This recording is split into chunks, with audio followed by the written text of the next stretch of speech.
ચલો last time આપણે ફેબ્રુઆરી current affairs પૂરું કર્યું હતું.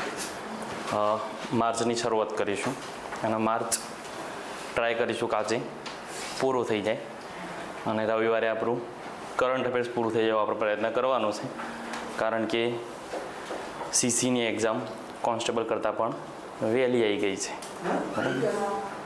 આ જ નાટતા નહીં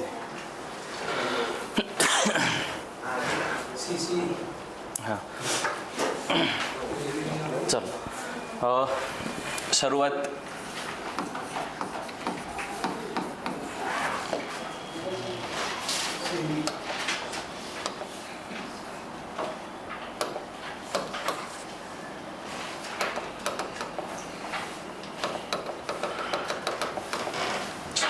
સેબીથી કરીશું. આપણે સેબીના નવા અધ્યક્ષ આવી ગયા છે. લાસ્ટ ટાઈમ આપણે જોયા હતા એમાં માધવીપુરી બુચ હતા પ્રથમ મહિલા અધ્યક્ષ. આ વખતે નવા અધ્યક્ષ આપણને મળી ગયા છે, તુહિનકાંત પાંડે એટલે કે TK પાંડે. કેમ પેન બદલાતી નહીં?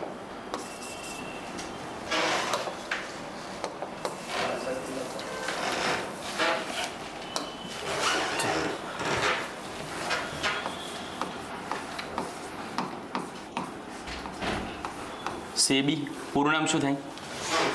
Securities and exchange board of India. Securities and exchange board of India. અગાઉ આપણે એક વખત એની ડિટેલ જોઈ ગયા છે, એટલે આ વખતે લખીશું નહીં કયાનું. સ્થાપના 1992માં વૈધાનિક સંસ્થા છે. એના પ્રથમ મહિલા અધ્યક્ષ હમણાં જાન્યુઆરીમાં જ હતા. કોણ હતા? માધવીપુરી બુચ. અને એમની જગ્યાએ કોણ આવ્યા છે? તુહિનકાંત પાંડે એટલે સેબીના નવા અધ્યક્ષ.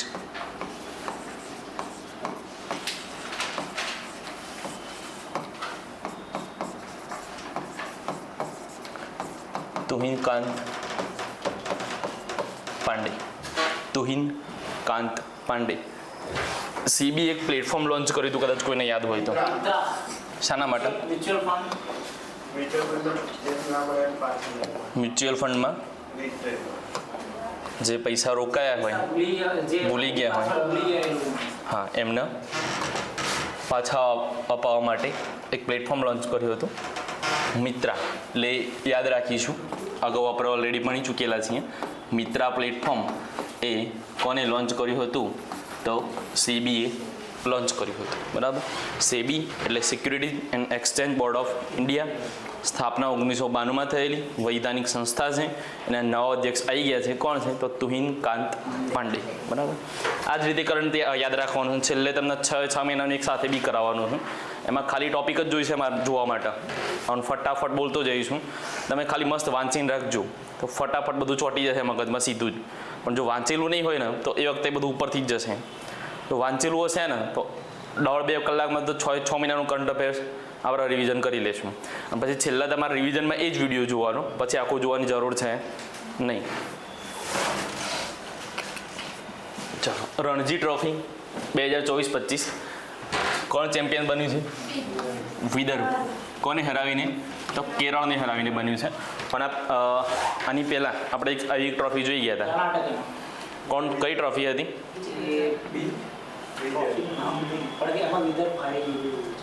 એમાં વિદર્ભ હાર્યું હતું અને કર્ણાટક જીત્યું હતું. કઈ ટ્રોફી હતી? વિજય હજારે ટ્રોફી. વિજય હજારે ટ્રોફી. જ્યારે આ રણજી ટ્રોફી છે એમાં વિદર્ભ ચેમ્પિયન બન્યું છે. કોને હરાવીને? તો કેરળને હરાવીને વિદર્ભ. વિદર્ભ એટલે મહારાષ્ટ્રની એક પેટા ટીમ છે વિદર્ભ. આપણે એવું કશું લખવાનું જરૂર નહીં, ખાલી આટલું જ લખવાનું છે કે રણજી ટ્રોફી 2024-25 વિદર્ભ ચેમ્પિયન. કોને હરાવીને? કેરળને. કારણ કે આનાથી વધારે ડિટેલ આપણે ઓલરેડી જોવાની જ છે. ભારત ચેમ્પિયન જે બન્યું છે T20 વર્લ્ડ કપમાં, ચેમ્પિયન્સ ટ્રોફીમાં, પછી હમણાં WPL પૂરી થઈ, વિમેન્સ પ્રીમિયર લીગ, એ બધામાં આવશે. 3 માર્ચ વિશ્વ વન્યજીવ દિવસ. 3 માર્ચ કયા દિવસ તરીકે ઉજવાય છે? તો વિશ્વ વન્યજીવ દિવસ, વર્લ્ડ વાઇલ્ડ લાઈફ ડે. અને એની થીમ શું હતી? તો conservation finance. Investing in people and planet આ એની થીમ છે. Wild life conservation finance investing in people and planet એટલે ઉપર 3 માર્ચ વિશ્વ વન્યજીવ દિવસ લખી અને નીચેની થીમ લખી દઈશું. થીમ કરીને wild life conservation finance investing in people and planet. અને વિશ્વ વન્યજીવ દિવસ વિશ્વ વન્યજીવ બોર્ડની 7મી બેઠક છે એ કઈ જગ્યાએ મળેલી? સાસણ ખાતે મળેલી. સરસ. અને એની અધ્યક્ષતા કોને કરેલી? નરેન્દ્રભાઈ મોદીએ કરેલી. અને એ દિવસે એમને સિંહની વસ્તી ગણતરીનો અંદાજ પણ આપેલો જે તે સમયે 674 હતી, પણ હમણાં જ 3 દિવસ પહેલાં જ બદલાઈ છે અને 891 થઈ છે સિંહની સંખ્યા. એટલે આપણે નવી યાદ રાખવાની છે. અને આ જ દિવસ વનતારાનું પણ ઉદ્ઘાટન કરેલું. ક્યાં? જામનગર ખાતે. એ હમણાં પૂછાય પણ ગયો. અનંત અંબાણી. આ લખાઈ ગયું? 3 માર્ચ વિશ્વ વન્યજીવ દિવસ. થીમ એની wildlife conservation finance investing in people and planet. આ એક અગત્યનું છે કે આપણે સૂર્યના અભ્યાસ માટે એક મિશન મોકલેલું આદિત્ય L1. સૂર્યના અભ્યાસ માટે ઈસરોનું એક મિશન હતું આદિત્ય L1. આ આદિત્ય L1 એ કર્નલની પ્રથમ તસવીર મતલબ જે સૂર્યનો એક ભાગ છે એની એક તસવીર પહેલી તસવીર એ આપણને આપી છે. એટલે આમાંથી પ્રશ્ન કયા પૂછાઈ શકે કે તાજેતરમાં સૂર્યના અભ્યાસ માટે મોકલવામાં આવેલ કયા સેટેલાઇટે કર્નલની પ્રથમ તસવીર કેપ્ચર કરી છે? તો Aditya L1.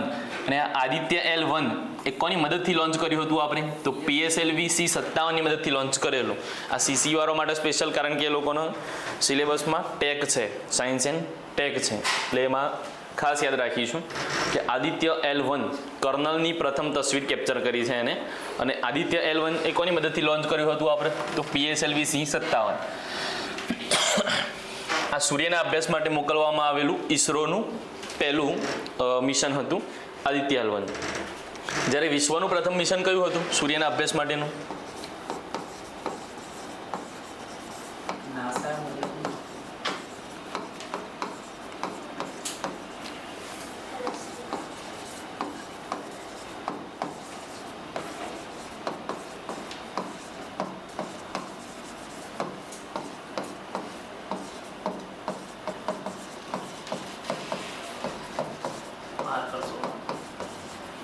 Parker solar probe. આ નાસાએ મોકલેલું. અમેરિકન સ્પેસ એજન્સી નાસા એના દ્વારા મોકલવામાં આવેલું વિશ્વનું પહેલું સૂર્યના અભ્યાસ માટેનું મિશન હતું પાર્કર સોલાર પ્રોબ. બાકી તો સૂર્યના અભ્યાસ માટેની નજીક જઈ શકાય નહીં, પણ એવી રીતે બનાવેલું હતું કે સૂર્યની નજીક જશે અને એનો અભ્યાસ કરશે, એની તસવીરો આપશે. એ પહેલું હતું પાર્કર સોલાર પ્રોબ. ઈસરોનું પહેલું હતું આદિત્ય L1. આદિત્યનો મતલબ થાય સૂર્ય. આદિત્ય સૂર્યનો સમાનાર્થી શબ્દ છે. L1 નો અહીંયા મતલબ શું થશે? આ L1 છે એનો મતલબ શું થશે? L1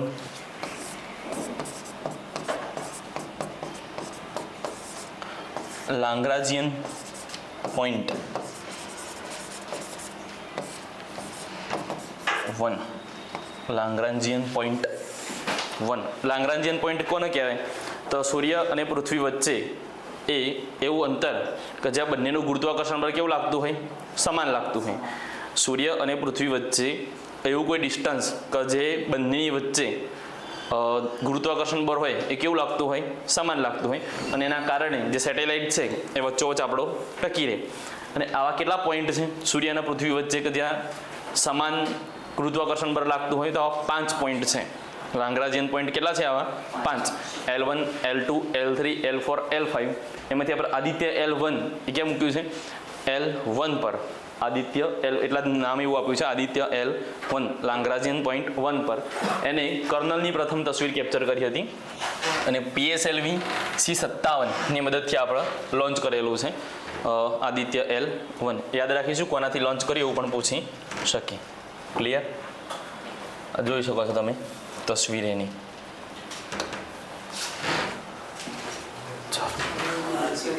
મોરારજીભાઈ દેસાઈ આ એક વ્યક્તિ એવા છે કે એવા વડાપ્રધાન કે જેમની જન્મજયંતિ દર 4 વર્ષે આવે છે, કારણ કે એમનો જન્મ થયેલો 29 ફેબ્રુઆરીએ.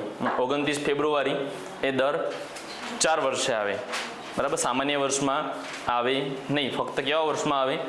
લીપ યરમાં જ આવે, સામાન્ય વર્ષમાં આવતું નથી. હેડિંગ મારીશું મોરારજી દેસાઈ, જન્મ 29 ફેબ્રુઆરી 1896. 29 ફેબ્રુઆરી 1896. ક્યાં થયેલો જન્મ? તો વલસાડ. આ નહીં લખો તોય ચાલશે કે તેમનો જન્મ દર 4 વર્ષે આવે છે, ખાલી કૌંસમાં નાના અક્ષર લખી દેવાનું કે દર 4 વર્ષે જન્મજયંતિ આવે. એનું રીઝન શું છે? તો 29 ફેબ્રુઆરીના દિવસે એમનો જન્મ થયેલો. ભારતના બીજા નાયબ વડાપ્રધાન બનેલા અને ચોથા વડાપ્રધાન બનેલા કોણ? તો મોરારજીભાઈ દેસાઈ. અને આ એકમાત્ર એવા વ્યક્તિ છે કે જેમને ભારતનો ભારત રત્ન પણ મળેલો હોય અને પાકિસ્તાનનો સર્વોચ્ચ નાગરિક પુરસ્કાર નિશાને પાક પણ મળેલો હોય.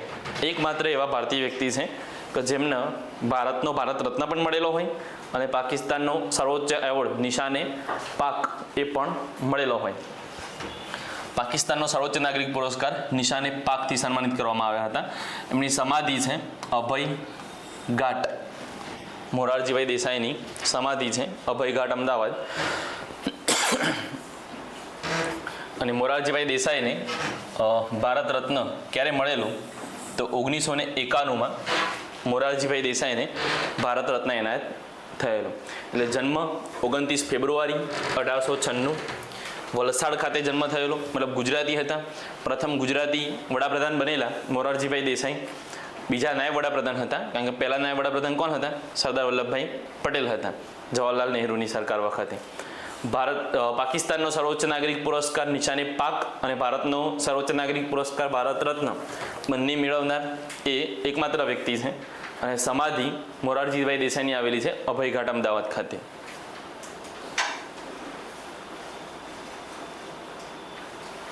આપણા જે લોકસભાના અધ્યક્ષ છે ઓમ બિરલા, એમને શ્રદ્ધાંજલિ અર્પણ કરેલી 28 ફેબ્રુઆરીના દિવસે.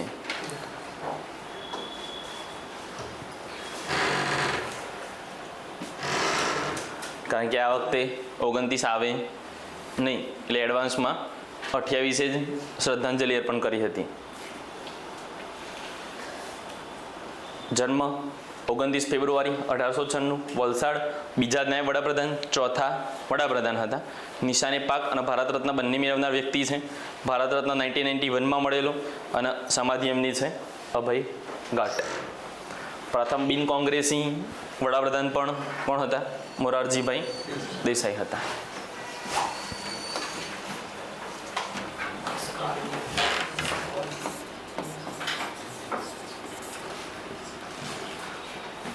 Oscar award 2025. પહેલું યાદ રાખવાનું, કેટલામો ઓસ્કાર? તો 97. આ વખતે 97મો ઓસ્કાર એવોર્ડ યોજાયેલો. કઈ જગ્યાએ? તો ફિક્સ જ એક જ જગ્યાએ યોજાય છે, એટલે યાદ રાખવાનું. અમેરિકાના કેલિફોર્નિયા રાજ્યનું લોસ એન્જલસ છે, અને ત્યાં થિયેટર પણ ફિક્સ જ છે, ડોલ્બી થિયેટર. મોટે ભાગે અત્યારે થતો હોય છે ઓસ્કાર પુરસ્કારનો જે સમારોહ છે ત્યાં. અમેરિકાના કેલિફોર્નિયા રાજ્યના લોસ એન્જલસ ખાતે ડોલ્બી થિયેટરમાં, ત્યાં થિયેટર આવેલું છે ડોલ્બી થિયેટર. એમાં ઓસ્કાર એવોર્ડનો સમારોહ થયેલો. એમાં 23 અલગ અલગ કેટેગરીમાં એવોર્ડ એનાયત થયેલા. અને અનોરા ફિલ્મ, આ બેલીફ મેન્સમાં હમણાં પૂછાઈ ગયું કે ઓસ્કારમાં સૌથી વધુ એવોર્ડ કઈ ફિલ્મને મળેલા? તો અનોરા. અને આ અનોરા જે ફિલ્મ છે એના ડિરેક્ટર કોણ હતા? તો સીન બેકર હતા. અને આ જ સીન બેકરના પાછો બેસ્ટ ડિરેક્ટરનો પણ એવોર્ડ મળ્યો છે. સીન બેકરને જ બેસ્ટ ડિરેક્ટરનો એવોર્ડ પણ કોને મળ્યો છે? સીન બેકર, જે કઈ ફિલ્મના ડિરેક્ટર છે? અનોરાના જ છે. આવા આપણા પાસે આઈફા એવોર્ડ્સ આવશે. આ ઓસ્કાર એવોર્ડ છે, એવા આપણા ભારત માટે આવશે આઈફા એવોર્ડ્સ. આઈફા એવોર્ડ્સમાં આવશે Laapataa Ladies, best actor Kartik Aaryan, best actress Nitanshi Goyal, best supporting actor Janki Bodiwala, જેમને હમણાં ગોવામાં શાહરૂખ ખાનના હાથે એવોર્ડ એનાયત થયેલો શેતાન મૂવી માટે. અને કાર્તિક આર્યનને BBL 3 એના માટે એનાયત થયેલો. અને કિરણ રાવ જે લાપતા લેડીઝના ડિરેક્ટર હતા. એ બધું આઈફામાં આવશે. આ ઓસ્કાર આ વિશ્વનો ફિલ્મ ક્ષેત્રનો સૌથી મોટો એવોર્ડ ગણાય છે ઓસ્કાર. કેટલામો ઓસ્કાર હતો? 57મો. ક્યાં? તો ડોલ્બી થિયેટર લોસ એન્જલસ ખાતે, અમેરિકાના કેલિફોર્નિયા રાજ્યમાં. ચાલો, યાદ શું રાખવાનું કે સૌથી વધુ એવોર્ડ કઈ ફિલ્મને? અનોરાની. બેસ્ટ ડિરેક્ટર કોણ છે? સીન બેકર, જે અનોરા ફિલ્મના જ ડિરેક્ટર છે.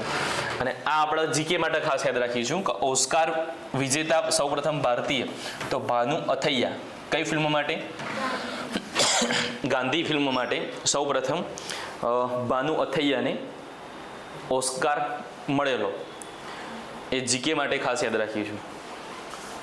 એસી ચાલુ હોય કે બંધ હે?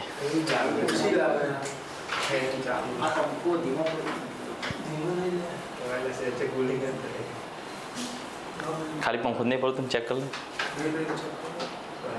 રાજ નહીં ને ચેક કરી લે.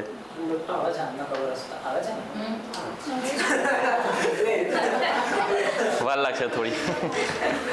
ચાલો, લખાઈ ગયું. 57મો ઓસ્કાર એવોર્ડ 2025 અમેરિકાના કેલિફોર્નિયાના લોસ એન્જલસના ડોલ્બી થિયેટર ખાતે. સૌથી વધુ એવોર્ડ 5 અનોરા ફિલ્મને. બેસ્ટ ફિલ્મ છે અનોરા, બેસ્ટ ડિરેક્ટર છે સીન બેકર, અને ઓસ્કાર વિજેતા સૌપ્રથમ ભારતીય છે ભાનુ અથૈયા. કઈ ફિલ્મ માટે? ગાંધી ફિલ્મ માટે. ફરીથી યાદ કરી દો, કેટલામો ઓસ્કાર એવોર્ડ યોજાયો હતો? 57મો. Best film Anora. સૌથી વધારે કેટલા એવોર્ડ મળે છે એને? 5.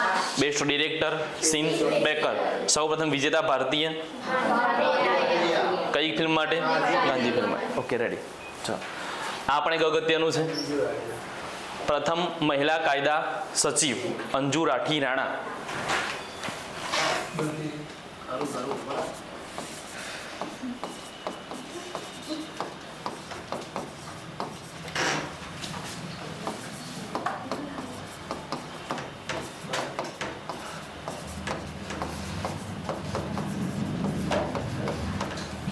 ભારતના પ્રથમ મહિલા કાયદા સચિવ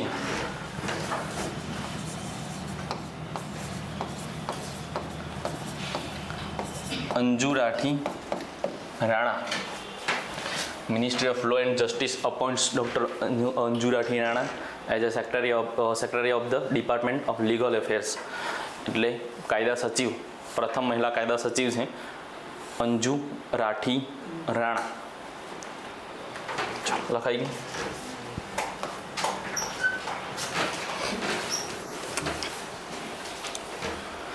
જે પર્વતમાળા પરિયોજના એ યોજના છે એ હેઠળ ઉત્તરાખંડમાં રોપવે પ્રોજેક્ટની મંજૂરી મળી છે. આ પણ કોઈ પરીક્ષામાં પૂછાયો હતો કે કઈ જગ્યાએ કયા કયા સ્થળો વચ્ચે રોપવે પ્રોજેક્ટની મંજૂરી મળી હતી. તો પર્વતમાળા પરિયોજના હેઠળ ઉત્તરાખંડમાં રોપવે પ્રોજેક્ટની મંજૂરી મળી છે. કઈ કઈ જગ્યાએથી? તો ગોવિંદગઢથી હેમકુંડ સાહેબ, ગોવિંદગઢથી હેમકુંડ સાહેબ અને સોનપ્રયાગથી કેદારનાથ. આ સ્થળો વચ્ચે રોપવે પ્રોજેક્ટની મંજૂરી મળી છે કે ઉત્તરાખંડમાં.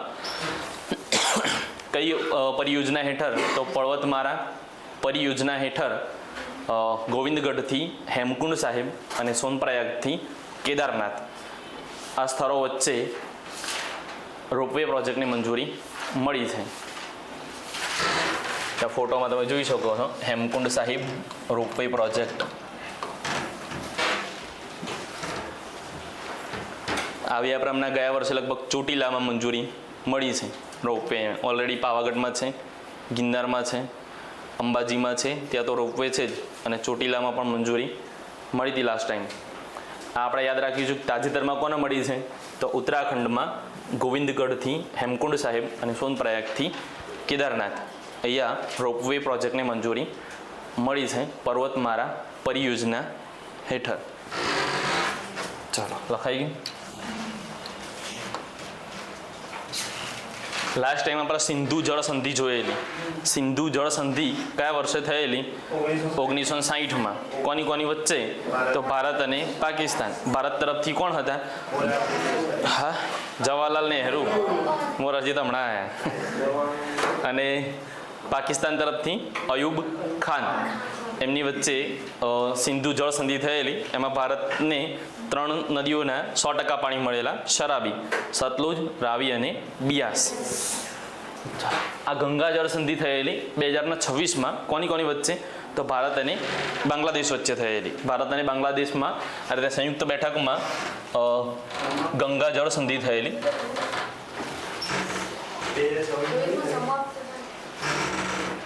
96માં થયેલી, 26માં સમાપ્ત થઈ જશે એમ. ગંગા જળ સંધિ 2026માં પૂરી થઈ જશે. 1996માં ભારત અને બાંગ્લાદેશ વચ્ચે આ સંધિ થયેલી. એટલે 2 સંધિઓ યાદ રાખવાની છે આપણે, એક સિંધુ જળ સંધિ અને બીજી ગંગા જળ સંધિ. સિંધુ જળ સંધિ થયેલી 60માં, ગંગા જળ સંધિ થઈ 96માં. સિંધુ જળ સંધિ કોની વચ્ચે થયેલી? તો ભારત અને પાકિસ્તાન વચ્ચે. ગંગા જળ સંધિ કોની વચ્ચે? તો ભારત અને બાંગ્લાદેશ વચ્ચે થયેલી. ક્યારે થયેલી? તો 1996. અને 2026માં સંધિ સમાપ્ત થઈ છે. એટલે આપણે ડેટા યાદ રાખીશું ક્યારે થયેલી, એવું સીધું જીકેમાં પૂછી શકીએ. તો 1996માં ગંગા જળ સંધિ થયેલી. કારણ કે જે ગંગા નદીનો પ્રવાહ છે બાંગ્લાદેશમાં પણ જાય છે એવું ભૂગોળમાં તમારે આવ્યું હશે. તો ગંગા નદી એ બાંગ્લાદેશમાંથી નીકળે છે. કયા નામે ઓળખાય પછી ત્યાં? પદ્મા.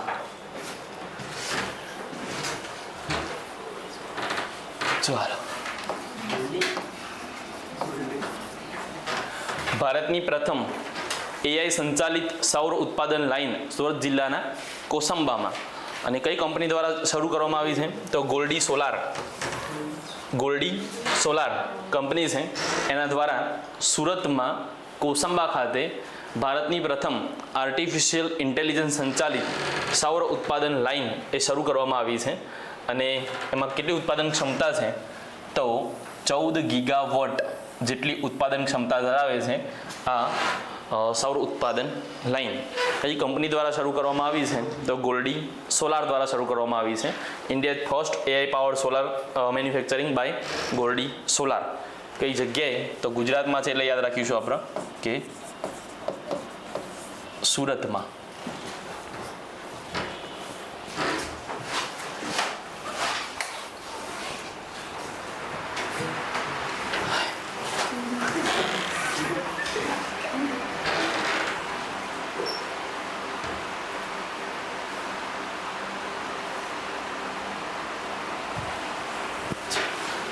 ગુજરાત માટે છે, ઇન્ડિયાનું પ્રથમ છે, એટલે યાદ રાખીશું આપણે કે ભારતની પ્રથમ AI સંચાલિત સૌર ઉત્પાદન લાઇન સુરત જિલ્લાના કોસંબામાં શરૂ થઈ છે.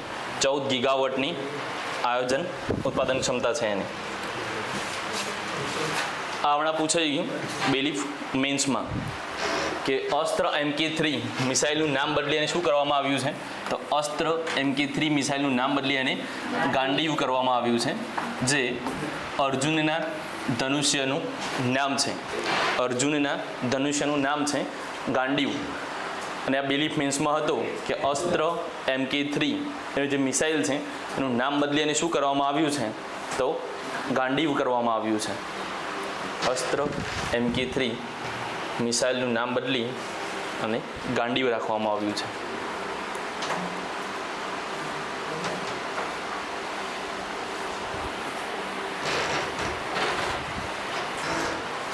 બહુ બધા કારીગર ભેગા થાય એટલે આવું થાય.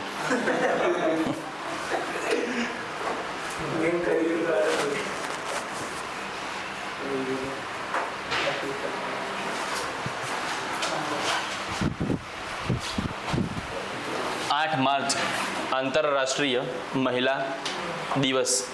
8 માર્ચ આંતરરાષ્ટ્રીય મહિલા દિવસ. ફેબ્રુઆરીના કરંટ અફેર્સમાં આપણે રાષ્ટ્રીય મહિલા દિવસ આવ્યો હતો. કોનો જન્મદિવસ અને કઈ તારીખ જે રાષ્ટ્રીય મહિલા દિવસ તરીકે આપણે ઉજવીએ છીએ?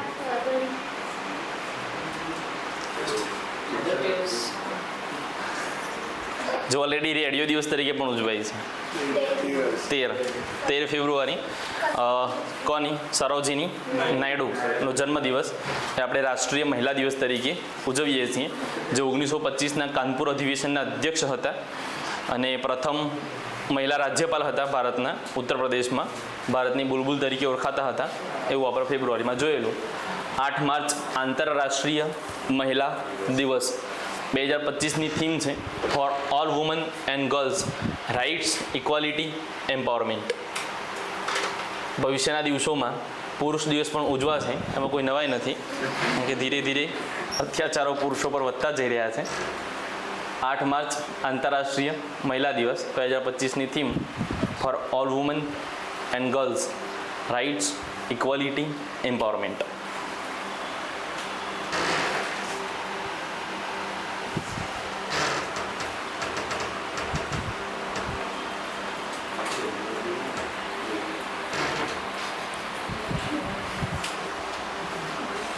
ઓળખીતું છે કોઈ?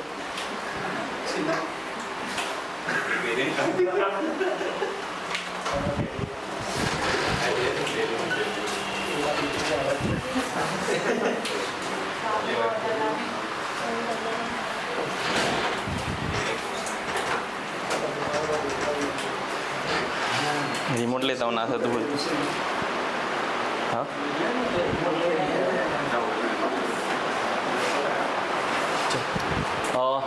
કેન્દ્રીય ઇલેક્ટ્રોનિક્સ અને માહિતી ટેકનોલોજી મંત્રાલયે એક પ્લેટફોર્મ લોન્ચ કર્યું છે જેનું નામ છે AI કોશા અથવા AI કોશ પણ કહેવાય છે. આ શું કરશે તો કોઈ પણ સંસ્થાને અથવા જેને પણ કોઈ પણ પ્રકારનો ડેટા જોઈતો હશે તો ડેટા પ્રોવાઈડ કરશે. તમામ પ્રકારના ડેટા પોતે સ્ટોરેજ કરશે અને જેને જરૂર હશે એના ડેટા આપશે. એ કોના દ્વારા લોન્ચ કરવામાં આવ્યું છે તો કેન્દ્રીય ઇલેક્ટ્રોનિક્સ અને માહિતી મંત્રાલય દ્વારા, ટેકનોલોજી મંત્રાલય દ્વારા આ પ્લેટફોર્મ લોન્ચ કરવામાં આવ્યું છે, AI કોશા ડેટા સેટ પ્લેટફોર્મ. એટલે સીધું તમને પૂછાય કે તાજેતરમાં માહિતી, શોર્ટ ફોર્મમાં માહિતી કહેવાય છે એને, કેન્દ્રીય ઇલેક્ટ્રોનિક્સ અને માહિતી ટેકનોલોજી મંત્રાલય દ્વારા કયું પ્લેટફોર્મ લોન્ચ કરવામાં આવ્યું છે ડેટા સેટ, તો AI કોશા ડેટા સેટ પ્લેટફોર્મ એ લોન્ચ કરવામાં આવ્યું છે.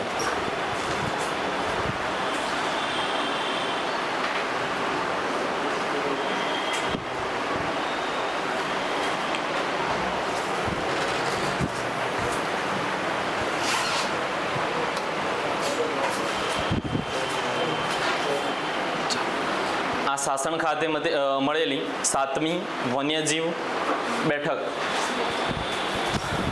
વડાપ્રધાન શ્રી નરેન્દ્ર મોદીએ સિંહની વસ્તીનો અંદાજ જાહેર કર્યો. ક્યારે તો શાસન ખાતે રાષ્ટ્રીય વન્યજીવ બોર્ડની કેટલામી બેઠક મળેલી? 7મી. અને એની અધ્યક્ષતા કોને કરેલી તો નરેન્દ્ર મોદીએ કરેલી.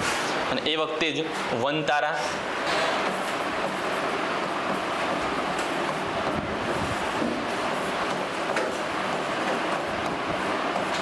જામનગર ખાતે વનતારાનું પણ ઉદ્ઘાટન કોને કરેલું? નરેન્દ્રભાઈ મોદીએ કરેલું.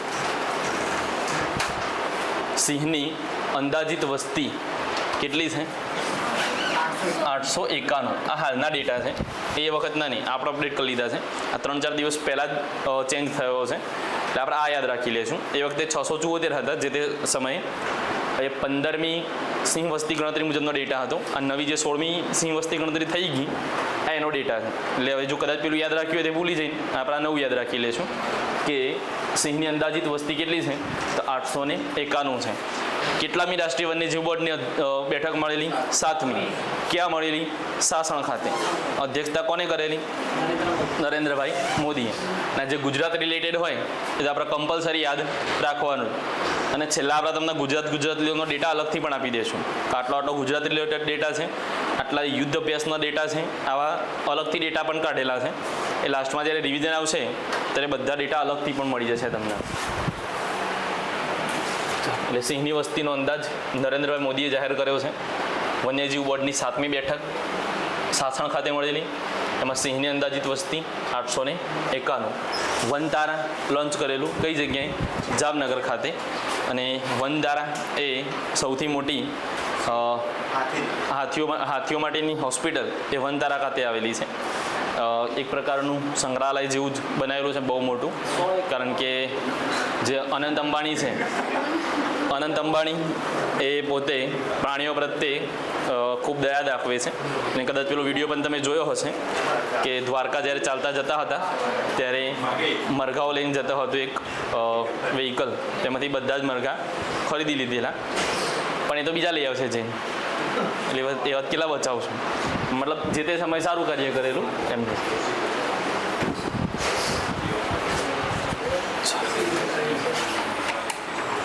10 માર્ચ કેન્દ્રીય ઔદ્યોગિક સુરક્ષા દળ CISF નો સ્થાપના દિવસ છે. Central industrial safety force, security force.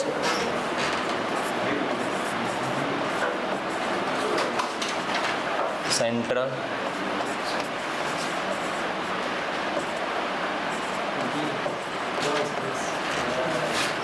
Industrial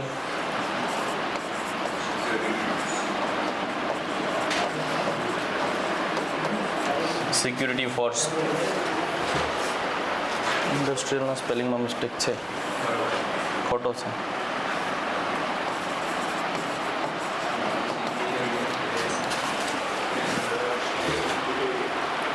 થોડું આવડે છે ઇંગ્લિશ, બહુ નહીં આવડે. 10 માર્ચ કેન્દ્રીય ઔદ્યોગિક સુરક્ષા દળનો સ્થાપના દિવસ છે. CISF central industrial security force સ્થાપના થયેલી 10 માર્ચ 1969માં, જે આપણી મોટી જેટલી પણ સંસ્થાઓ છે, દાખલા તરીકે એરપોર્ટ આપણું, તો એરપોર્ટની સલામતી અને સુરક્ષા એ કોના હાથે છે? CISFના. જેટલી પણ VVIP સિક્યુરિટીઝ છે એ કોના હાથમાં છે? CISFના હાથમાં છે. આપણું સ્ટેચ્યુ ઓફ યુનિટી, એની તમામ સુરક્ષા કોના હાથમાં છે? CISF. મતલબ આવા જે સારા સ્થળો છે એ બધી સુરક્ષાની જવાબદારી કોને આપેલી છે? આપણે CISFને આપેલી છે, સેન્ટ્રલ ઇન્ડસ્ટ્રીયલ સિક્યુરિટી ફોર્સ. અને આવું ગુજરાત માટે આપણે GISF છે, જેવું CIF છે જેવું ગુજરાત ઇન્ડસ્ટ્રીયલ સિક્યુરિટી ફોર્સ. મતલબ આપણે અક્ષરધામ મંદિર છે તો ત્યાં GISF મૂકેલી છે. જો કોઈ નાના એવા પ્લેસ હોય તો ત્યાં GISF હોય, અને કોઈ મોટા પ્લેસ હોય તો ત્યાં CISF હોય. કેન્દ્રીય ઔદ્યોગિક સુરક્ષા દળ, 10 માર્ચ 1969 સ્થાપના.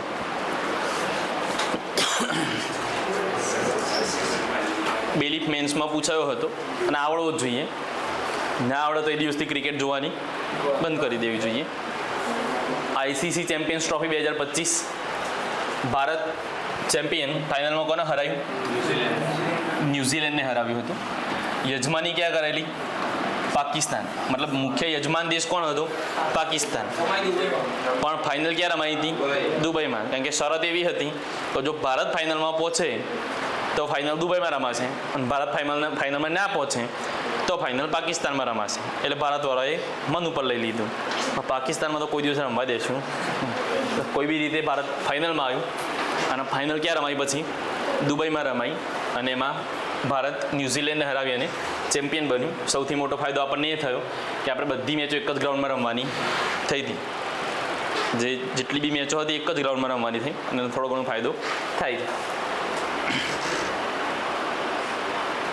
હવે IPLના ડેટા આવી રહ્યા છે, પણ જો કે પહેલાં એક્ઝામ શેડ્યુલ છે એટલે વાંધો આવશે નહીં. બાકી પાછું આપણે IPLનું યાદ રાખવું પડતું, કોણ ચેમ્પિયન બનશે, બરાબર.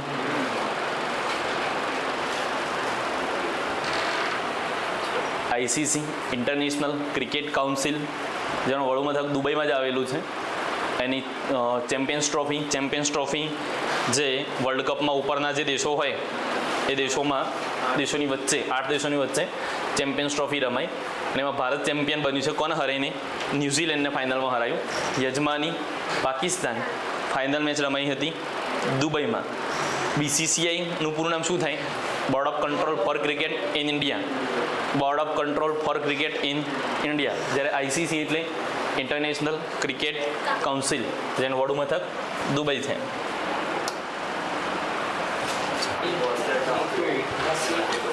T-72 શું છે? T-72 તો ટેન્ક છે, અને આ બનાવવા માટે કોની સાથે કરાર કર્યા છે ભારતે? રશિયા સાથે. T-72 ડાયરેક્ટ એવો પ્રશ્ન પૂછાય કે તાજેતરમાં ચર્ચામાં રહેલ T-72 એ શું છે? સબમરીન છે? મિસાઇલ છે, ડ્રોન છે કે ટેન્ક છે? તો T-72 એ ટેન્ક છે અને એને બનાવવા માટે ભારત અને રશિયા સાથે કરાર થયેલા છે.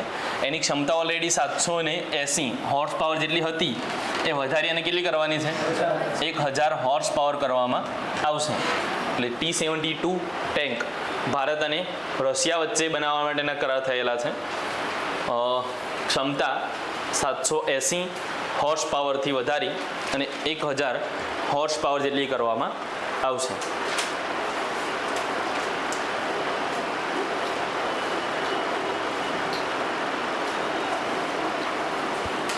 લખાયું.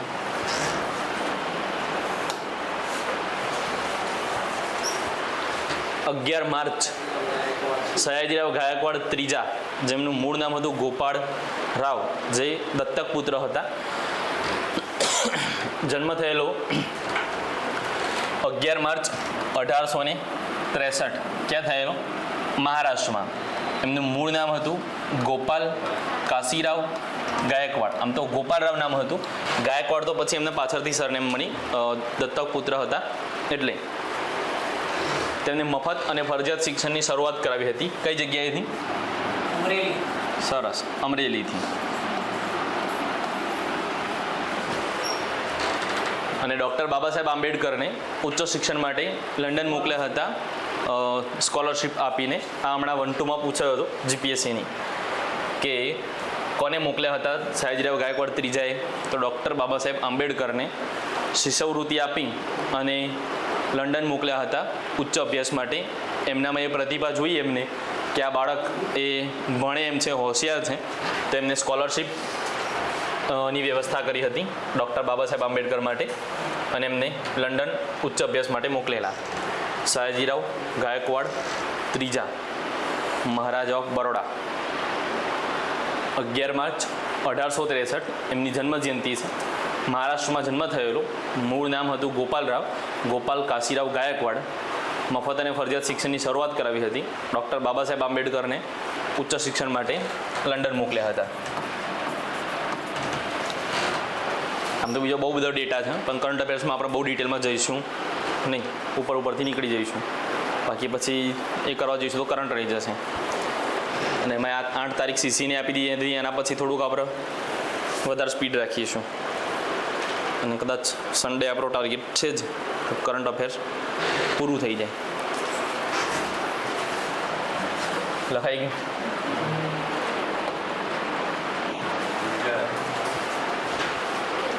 ખંજર યુદ્ધ અભ્યાસ ભારત અને કિર્ગિસ્તાન વચ્ચે. ખંજર યુદ્ધ અભ્યાસ ઇન્ડિયા અને Kyrgyzstan, joint special forces exercise ખંજર.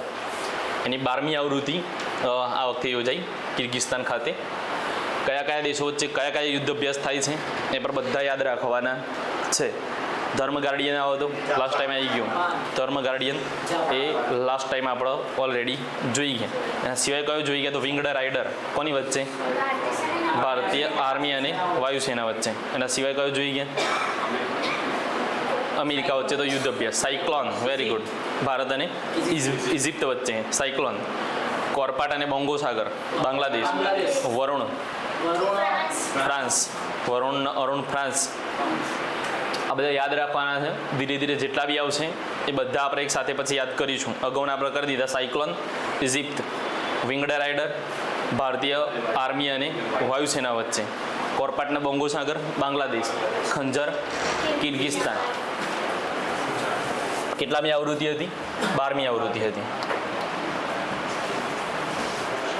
Asian women's kabaddi championship 2025 એમાં ભારત ચેમ્પિયન બન્યું છે. જેમાં ભારત ચેમ્પિયન બનતું હોય એવું બધું આપણે યાદ રાખવું પડશે. આયોજન ક્યાં થયેલું? તો ઈરાનમાં. અને ફાઇનલ પણ કોને હરાવી ભારતે? ઈરાનને જ. એટલે એશિયન વિમેન્સ કબડ્ડી ચેમ્પિયનશિપ 2025 આયોજન ઈરાનમાં. ફાઇનલ ભારત અને ઈરાન વચ્ચે. એમાં ભારતે ઈરાનને હરાવી અને ટ્રોફી જીતી છે, મતલબ ચેમ્પિયન બન્યું છે.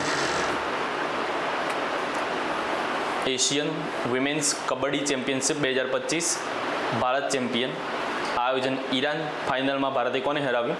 તો ઈરાનને હરાવ્યું છે.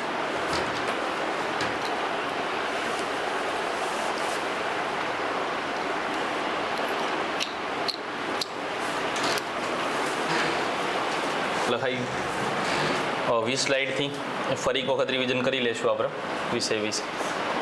આવા લખવાનું નહીં, ખાલી જોઈ રહેવાનું તમારે.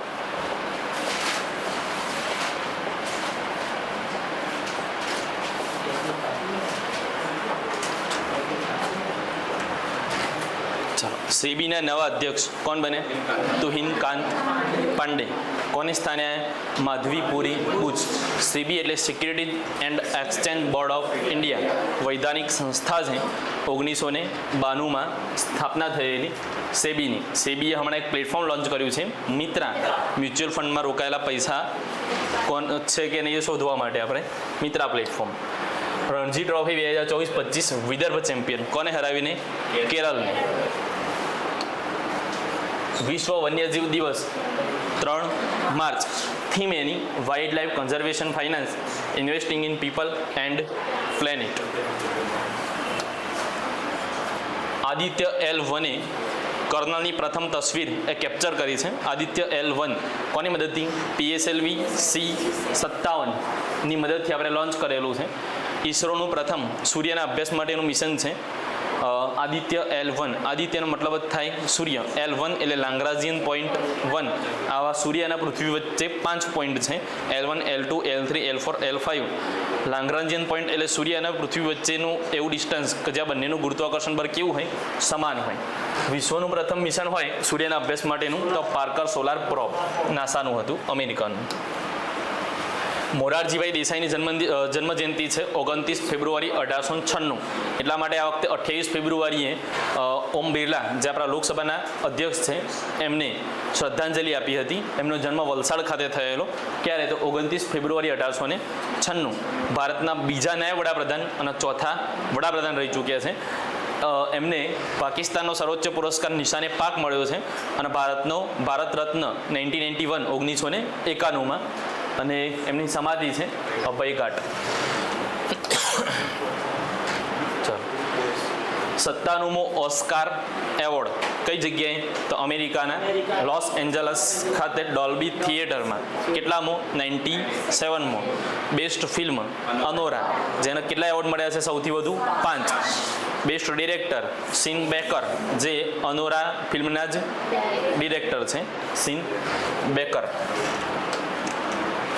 સૌપ્રથમ ઓસ્કાર વિજેતા ભારતીય ભાનુ અથૈયા. કઈ ફિલ્મ માટે? ગાંધી ફિલ્મ માટે. ચલો, ભારતના પ્રથમ મહિલા કાયદા સચિવ અંજુ રાઠી રાણા. અંજુ રાઠી રાણા. પર્વતમાળા પરિયોજના હેઠળ ઉત્તરાખંડમાં રોપવે પ્રોજેક્ટની મંજૂરી. ક્યાંથી ક્યાં? તો ગોવિંદગઢથી હેમકુંડ સાહિબ અને સોનપ્રયાગથી કેદારનાથ. ગંગા જળ સંધિ 2026માં સમાપ્ત થશે. 1996માં થયેલી ભારત અને બાંગ્લાદેશ વચ્ચે. જ્યારે સિંધુ જળ સંધિ ભારત અને પાકિસ્તાન વચ્ચે, જવાહરલાલ નહેરુ અને અયુબ ખાન 1960માં. સતલુજ, રાવી, બિયાસ 3 નદીઓના 100% ભારત પાણી ઉપયોગ કરશે. ભારતની પ્રથમ AI સંચાલિત સોલાર લાઇન કઈ જગ્યાએ? સુરત. સુરતનું કયું સ્થાન? કોસંબા. કઈ કંપની? ગોલ્ડી સોલાર. ગોલ્ડી સોલાર. અસ્ત્ર MK3 મિસાઇલનું નામ બદલીને શું કર્યું છે? ગાંડીવ. અસ્ત્ર MK3 મિસાઇલનું નામ બદલી અર્જુનના ધનુષ્યના નામ પરથી શું કર્યું છે? ગાંડીવ કર્યું છે. 8 માર્ચ આંતરરાષ્ટ્રીય મહિલા દિવસ. જ્યારે 13 ફેબ્રુઆરી રાષ્ટ્રીય મહિલા દિવસ, સરોજિની નાયડુનો જન્મદિવસ હતો. આંતરરાષ્ટ્રીય મહિલા દિવસ 2025ની theme for all women and girls, rights, equality, empowerment. AI Kosha એ ડેટાસેટ પ્લેટફોર્મ છે જે કેન્દ્રીય ઇલેક્ટ્રોનિક્સ અને માહિતી ટેકનોલોજી મંત્રાલય દ્વારા લોન્ચ કરવામાં આવ્યું છે.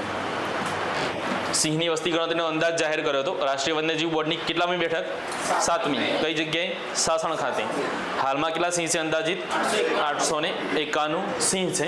વનતારાનું ઉદ્ઘાટન કર્યું હતું કઈ જગ્યાએ? જામનગર ખાતે. અનંત અંબાણી.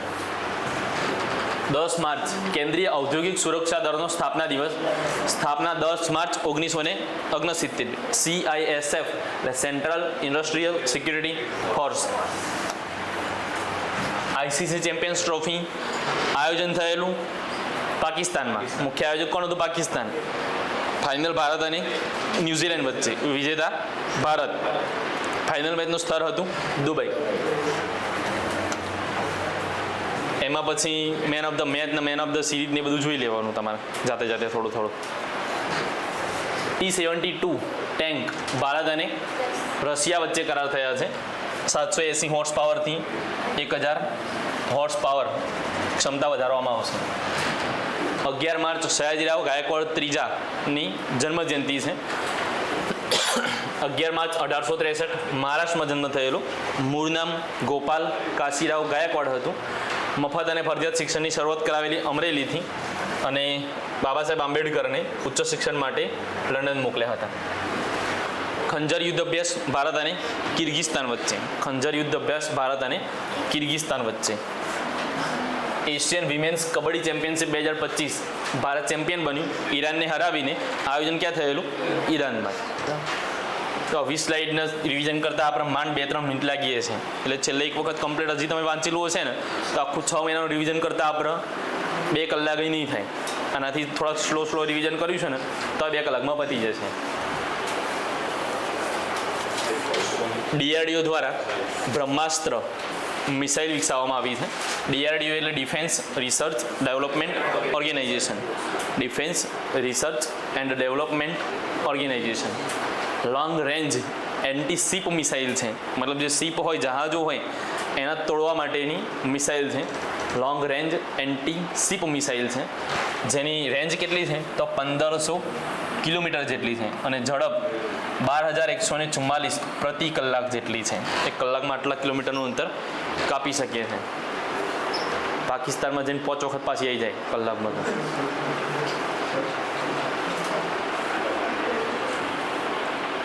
તો આંટોમાં એટલે ભૂકા કાઢી ના આવે. હાઇપરસોનિક મિસાઇલ છે. DRDO દ્વારા વિકસાવવામાં આવી છે. નામ આપવામાં આવ્યું છે એનું બ્રહ્માસ્ત્ર.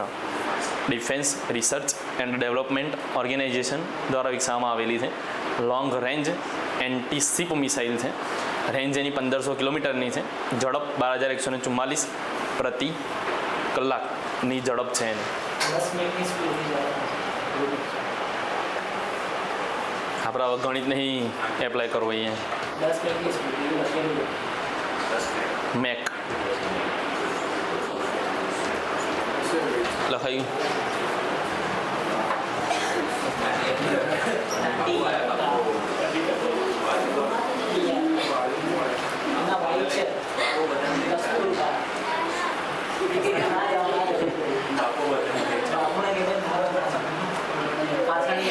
જો બધા પાણી મારી અંગાત લઈને જાય પીવાનું જોડે.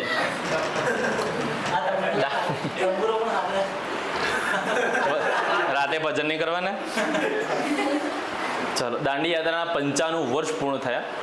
શરૂઆત 12 માર્ચ 1930 અમદાવાદના સાબરમતી આશ્રમથી નવસારીના દાંડી સુધીની 240 માઇલ 387 કિલોમીટર 385 કિલોમીટર અંદાજિત જેટલું અંતર કાપી 24 દિવસે 5 એપ્રિલ 1930ના રોજ પહોંચેલા. 6 એપ્રિલ 1930 ત્યાંથી દાંડીથી ચપની મીઠું ઉપાડી અને સવિનય કાનૂન ભંગ.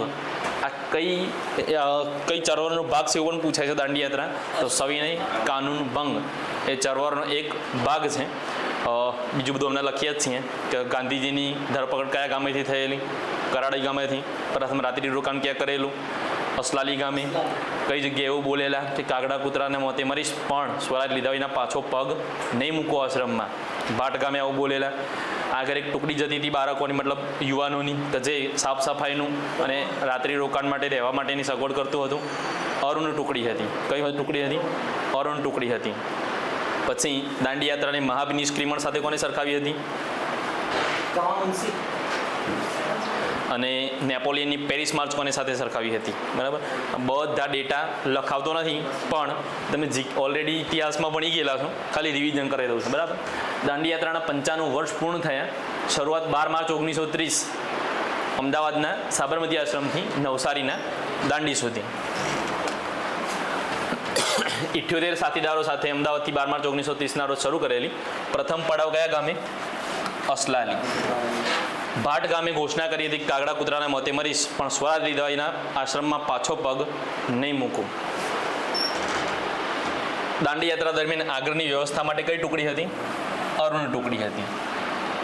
241 માઇલ એટલે કે 387 કિલોમીટર જેટલું અંતર કાપી કેટલા દિવસ? 24 દિવસ. આવો પ્રશ્ન પૂછાઈ ગયેલો છે. દાંડી યાત્રા કેટલા દિવસ ચાલેલી? તો 24 દિવસ ચાલેલી. 241 માઇલ 387 કિલોમીટર જેટલું અંતર કાપીને પહોંચેલા દાંડી ખાતે.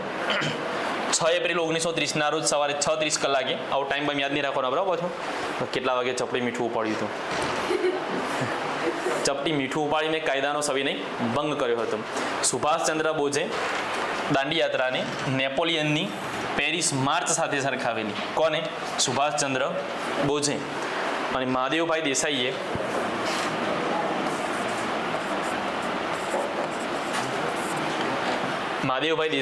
આ યાત્રાને મહાબિનિષ્ક્રમણ ખરેખર કોને કહેવાય છે?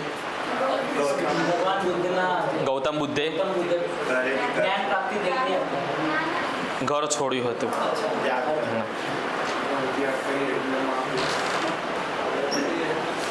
એટલે મહાદેવભાઈ દેસાઈએ આ યાત્રાને મહાબિનિષ્ક્રમણ સાથે સરખાવી. તો ગાંધીજી આશ્રમ છોડ્યો, મહાબિનિષ્ક્રમણ જેવી પ્રક્રિયા એમ.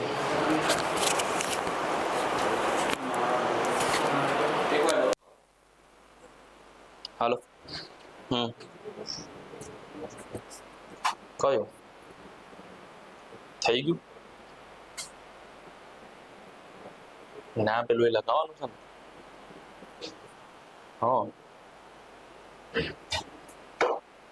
હા, કેબલ લાવવાનું. હા,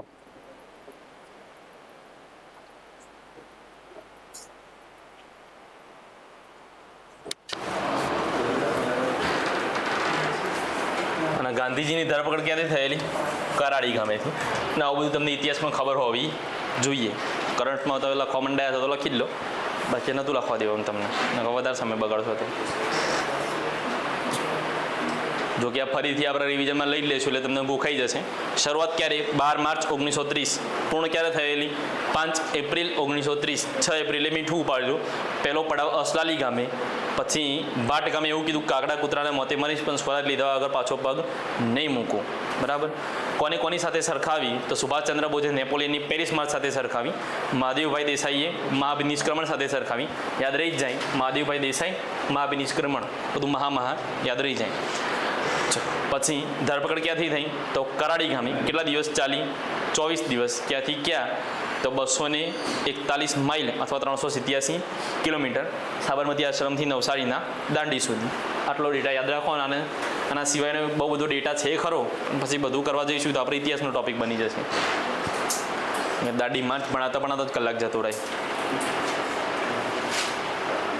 અહીંયાથી દોરવાનું ચાલુ કરવાનું. સાબરમતી આશ્રમ, ગાંધીજી દોરવાના, કાઢવાના 78 સાથીઓ સાથે. ત્યાં નવસારીમાં દાંડી સ્મારક પણ બન્યું છે. અને આવું જે મીઠાનો જે અગર છે કઈ જગ્યાએ બનાવ્યો છે? ગાંધીનગર આપણે. હા. અને એ સારું થયું. તો એ વખતે આ મીઠાનો સવિનય કાનૂન ભંગ કરે એટલે અત્યારે હાલ આપણે હમણાં સુધી 1 રૂપિયા મીઠું હતું. મીઠાની જે કોથળી આવે ને 1 રૂપિયા હતી. અત્યારે કદાચ 5 રૂપિયા 10 રૂપિયા થયા હશે. બાકી જે મીઠું આપણા દરિયામાં જ આપણે પકવતા હતા એ અત્યારે આપણે કદાચ 500 રૂપિયા 600 રૂપિયા લાવતા હોત જો આ બધું એ વખતે ના થયું હોત તો. એટલે જે થયું એ વખતે સારું થયું હતું. તો મીઠાનો આટલો બધો ભાવ એ વખતે હતો. એ ગાંધીજીએ બધે ભાઈ આ તો મીઠું અમારે ત્યાં પાકે છે, અમે પકવીએ છીએ, તમે પાછો અમારા જોડેથી આટલો બધો ભાવ લો છો. એટલે એના વિરોધમાં આ દાંડી યાત્રા નીકાળેલી. લખાઈ ગઈ?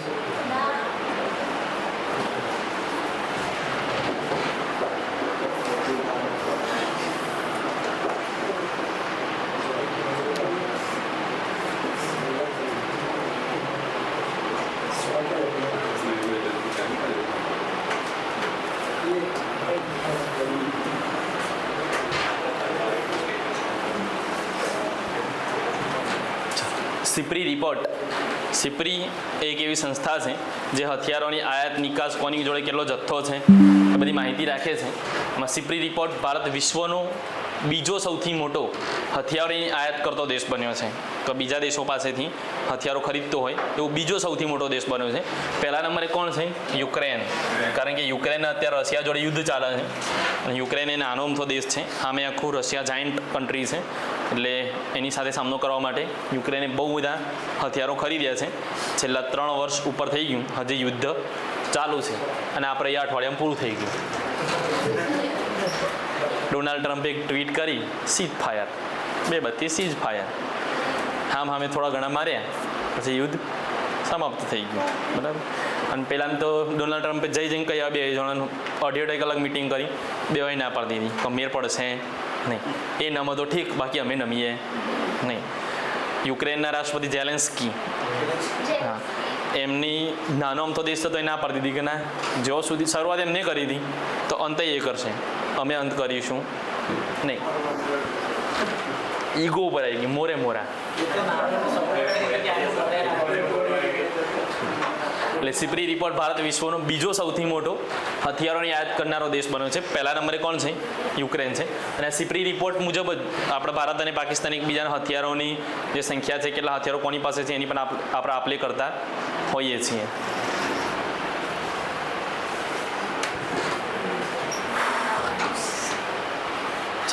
કયા દેશે સન્માન આપ્યા છે મોદી સાહેબને, એ આપણે યાદ રાખવાના છે.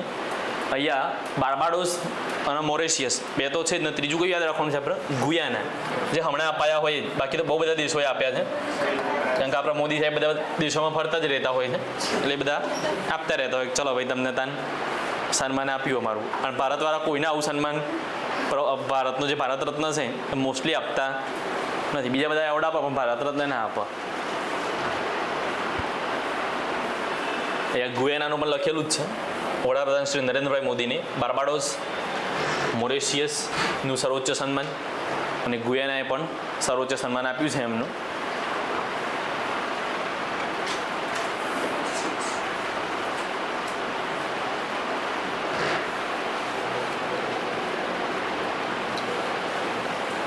એ કયા દેશોએ આપ્યા એ યાદ રાખીશું.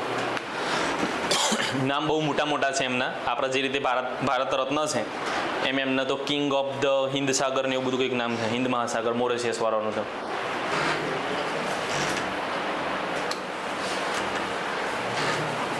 અગત્યનું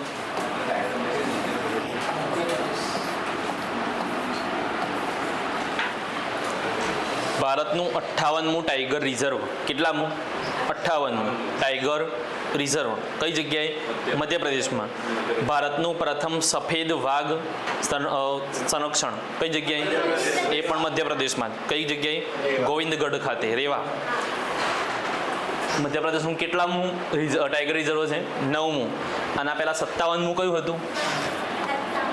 રાતાપાની. એ પણ MP. 56મું ગુરુ ઘાસીદાસ તૈમૂર પિંગલા.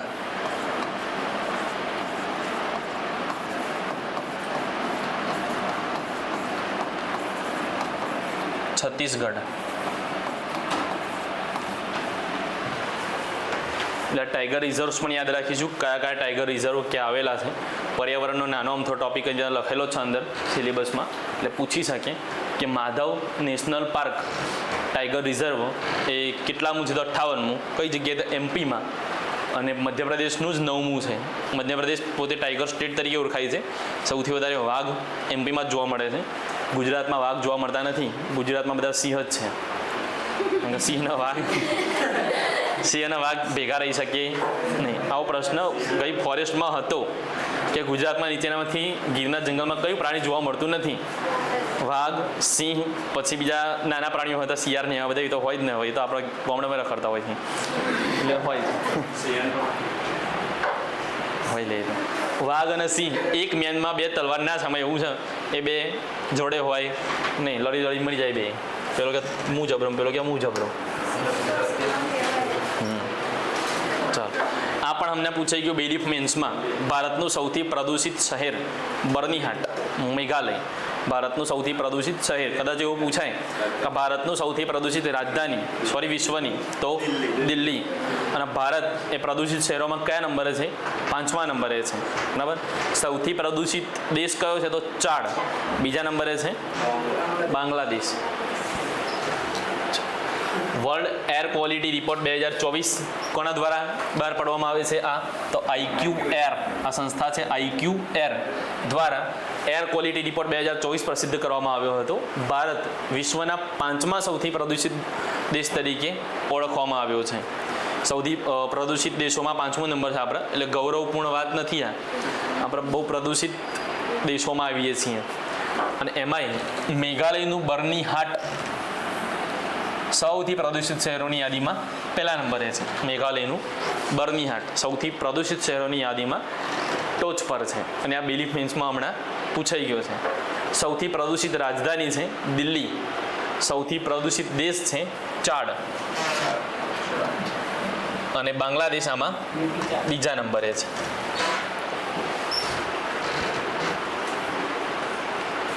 પ્રદૂષિત શહેરોમાં અમદાવાદ પણ આવો પાછું. અમદાવાદ પ્રદૂષિત શહેર છે. જો કે આ વસ્ત્રાલના એરિયામાં તો એટલું બધું નહીં લાગતું, પણ આમ નરોડા પેલી બધી જીઆઈડીસી છે, એના કારણે પ્રદૂષણ વધારે. એસી છે એટલે અંદર રહેવાય, બાકી તો મોત. ભર ઉનાળામાં તો અઘરું બહાર રહેવું. તો અમદાવાદ પ્રદૂષિત શહેરોમાં તો છે જ. જો તમે ખુલ્લા મોઢે આંટો મારીને આવો ને બજારમાં, પછી રૂમાલ નાખો ને મોઢા ઉપર, તો એકલું બ્લેક હેડ બધું બ્લેક જ નીકળે, એકલો ધુમાડો જ. એટલે પ્રદૂષણ તો છે જ. તમે અમદાવાદ વાળા માનો કે ના માનો, છે ને. માની લેવાની, સ્વીકારી લેવાનું. World air quality report 2024 IQAir દ્વારા રિપોર્ટ બહાર પાડવામાં આવ્યો હતો. ભારત વિશ્વના 5મા સૌથી પ્રદૂષિત શહેર તરીકે ઓળખવામાં આવ્યું છે. મેઘાલયનું બર્ની હાટ સૌથી પ્રદૂષિત શહેરોમાં પહેલા નંબરે છે. અને સૌથી પ્રદૂષિત રાજધાની છે દિલ્હી. દિલ્હીમાં તો લો વિઝિબિલિટી થઈ જાય છે ઘણી વખતે, તો ત્યાં ઓડ ઇવન એક દિવસ ગાડી લઈને નીકળવાનું, એક દિવસ નહીં નીકળવાનું, એ બધા રૂલ્સ છે ત્યાં. એટલું બધું જોરદાર પ્રદૂષણ થઈ જાય છે. એમાં ખાસ કરી યમુના નદીએ તો આ વખતે આખી રાજનીતિ બદલી નાખી. યમુના નદી સ્વચ્છ કરવા માટે આજથી 10 વર્ષ પહેલાં આમ આદમી પાર્ટીએ કીધું કે અમારી સરકાર આવશે, તમે યમુના નદીને સ્વચ્છ કરી દેશું. 10 વર્ષમાં ના કરી શક્યા, એટલે આ વખતે બીજી પાર્ટીઓએ કીધું કે 10 વર્ષમાં નહીં કરી શક્યા, અમે કરી દઈશું યમુના નદીને સાફ સફાઈ. તો બીજેપીએ પોતાના જે મેનિફેસ્ટો હોય ચૂંટણીનો, એમાં જાહેર કર્યું કે અમે યમુનાને સ્વચ્છ કરી દઈશું. અને એવા વાયદા આપણે જીતી ગયા. અને એમને તાત્કાલિક જેવા જીત્યા ને એવા મહિનામાં એનું કામ પણ ચાલુ કરી દીધું કે પહેલાં યમુના સાફ કરો, કારણ કે એના કારણે જીત્યા છીએ. તો એ સાફ ના થઈ ને તો ફરી પાછા ધોબી પછડાટ આવશે. કારણ કે જે તે સમયે 70માંથી કંઈક 68 કે 64 સીટો આમ આદમી પાર્ટી જીતી ગઈ હતી પહેલી વખત જ્યારે ચૂંટણીમાં વિજેતા બને ને વખતે. એટલે બહુ બધી સીટો કહેવાય, એક તરફી જીત્યા હતા. એટલે એ મુદ્દો રહેલો દિલ્હીમાં યમુના નદીવાળો.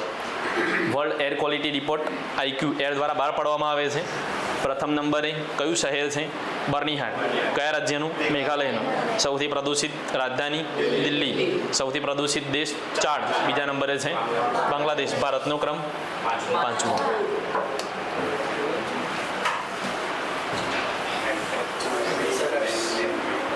કેર અર્થ એક ટ્રસ્ટ છે, એના સહસ્થાપક છે જયશ્રી વેંકટેશન.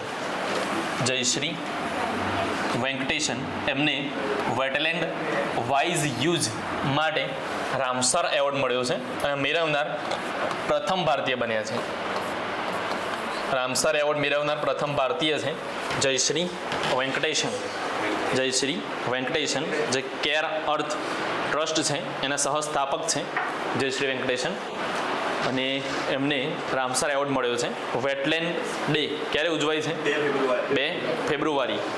પ્રોટેક્ટિંગ વેટલેન્ડ્સ ફોર અવર કોમન ફ્યુચર આવી થીમ હતી વેટલેન્ડ ડેની. અને વેટલેન્ડ માન્યતા 2 શહેરો ઇન્દોર અને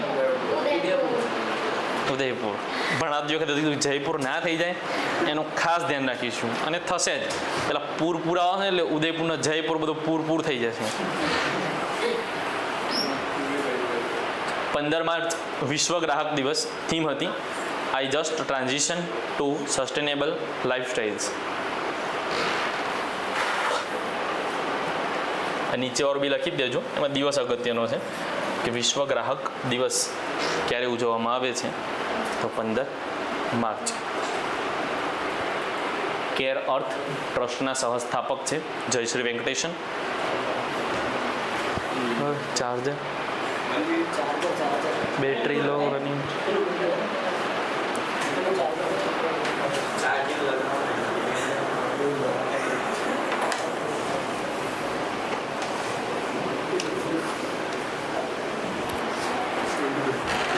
નજર પડી બાકી બંધ થઈ જતું હમણાં બધું. ત્યાં ધ્યાન રાખવું પડે આ બધું.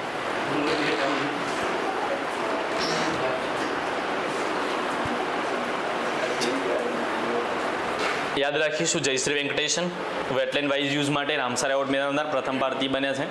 15 માર્ચ વિશ્વ ગ્રાહક દિવસ થીમ છે એની I just transition to sustainable લાઈફસ્ટાઇલ્સ.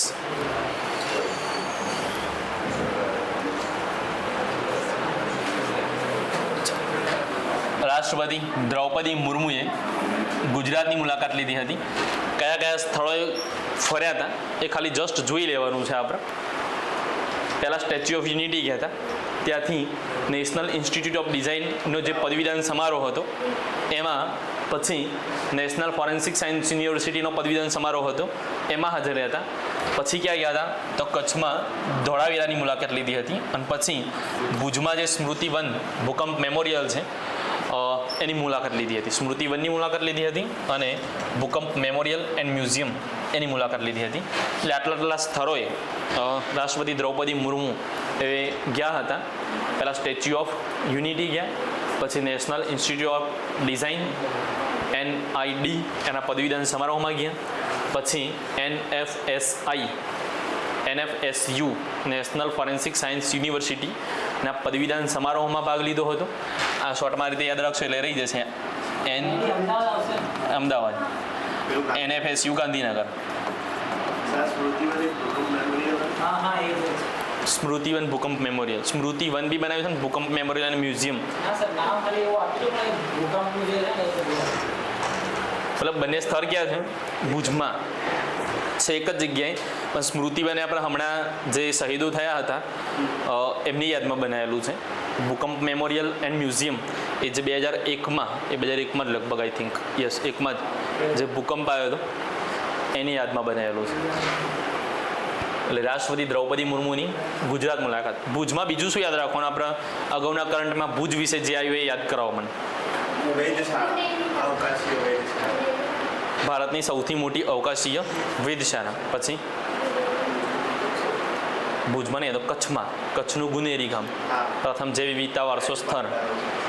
પછી હજી એક યાદ કરાવો. હા, બીજું એનું યાદ કરાવો તમને મૂસી નદી લો. વર્લ્ડ મોન્યુમેન્ટ્સ ફંડ દ્વારા વોચ લિસ્ટમાં રખાયેલા 2 સ્થળો હૈદરાબાદના મૂસી નદીની ઐતિહાસિક ઇમારતો અને ભુજની ઐતિહાસિક જળ પ્રણાલી. એટલે આવું ભુજ એટલે બધું ભુજનું જે ભણ્યા હોય યાદ આવવું જોઈએ, નકર પછી બધું ભૂલી ગયા. રાષ્ટ્રપતિ દ્રૌપદી મુર્મુની ગુજરાત મુલાકાત. Statue of unity, national institute of design, national forensic science university, Dholavira અને સ્મૃતિવન અને ભૂકંપ મેમોરિયલ એન્ડ મ્યુઝિયમની ભુજમાં મુલાકાત લીધેલી રાષ્ટ્રપતિ દ્રૌપદી મુર્મુએ. રાષ્ટ્રપતિ દ્રૌપદી મુર્મુથી બીજું એક તમને યાદ આવવું જોઈએ. ગુજરાતમાં કઈ વસ્તુનો શિલાન્યાસ કર્યો તેમને? દયાનંદ સરસ્વતી ના ટંકારા ખાતે જ્ઞાન જ્યોતિ તીર્થનો શિલાન્યાસ કોના હસ્તે થયેલો?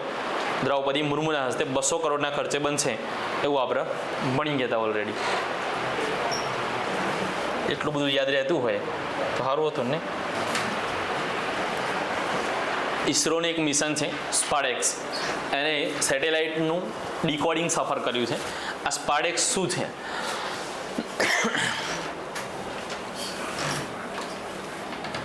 પૂરું નામ થાય એનું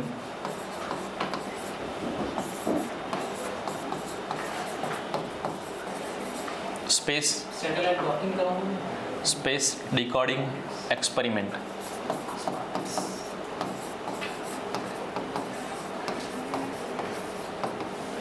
ડોકિંગ એટલે શું? તો અવકાશમાં કોઈ 2 સેટેલાઇટ હોય. ના, આપણો સેટેલાઇટ 1 છે, આ સેટેલાઇટ 2 છે. આ બંનેને શું કરવાના છે? જોઈન્ટ. તો એ કોણ કરશે? તો આ એક મિશન છે આપણું સ્પાડેક્સ.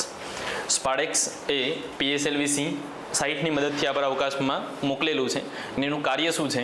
તો અવકાશમાં આવા અલગ અલગ જે આપણા સેટેલાઇટો છે એને ભેગા કરવા હોય અથવા તો એવું કોઈ વસ્તુ બનાવવું હોય કે એક સાથે આપણે અવકાશમાં નથી મોકલી શકીએ વજન વધારે હોવાના કારણે, કદ વધારે હોવાના કારણે, તો અલગ અલગથી મોકલવાનું અને પછી સ્પાડેક્સની મદદથી શું કરવાની? એને એક જગ્યાએ ભેગું કરી દેવાનું. જે આપણું ઇન્ટરનેશનલ સ્પેસ સ્ટેશન છે, જે એક ફૂટબોલના મેદાન જેવડું છે, એટલું મોટું અવકાશમાં આપણે બનાવ્યું છે, એ કંઈ એક સાથે ઉપર નતા લઈ ગયા, એ આ રીતે જ બનાવી દીધું સ્પાડેક્સ ટેકનોલોજીની મદદથી. પણ જે તે સમયે ભારત જોડે એવી ટેકનોલોજી હતી નહીં. અત્યારે ભારતે પણ પોતાની આવી ટેકનોલોજી વિકસાવી છે સ્પાડેક્સ, જે PSLV-C 60ની મદદથી આપણે મોકલ્યું છે. હમણાં આપણે PSLV-C 57 જોઈ ગયા. ક્યાં હતું? આદિત્ય L1 એ PSLV-C 57ની મદદથી લોન્ચ કર્યું હતું. આપણે આ PSLV-C 60ની મદદથી સ્પાડેક્સ મિશન લોન્ચ કર્યું હતું, જે સેટેલાઇટનું ડીકોડિંગ એને સફર કર્યું છે. મતલબ બે જે સેટેલાઇટ હોય એના ભેગા કરીને બતાવ્યા છે.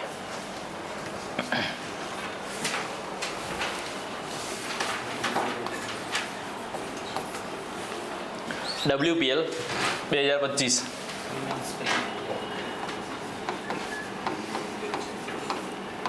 IPLના જેવી જ છે. WPL વિમેન્સ પ્રીમિયર લીગ 2025 કોણ ચેમ્પિયન બન્યું? તો મુંબઈ ઇન્ડિયન્સ. કોને હરાવીને? તો દિલ્હી કેપિટલ્સ.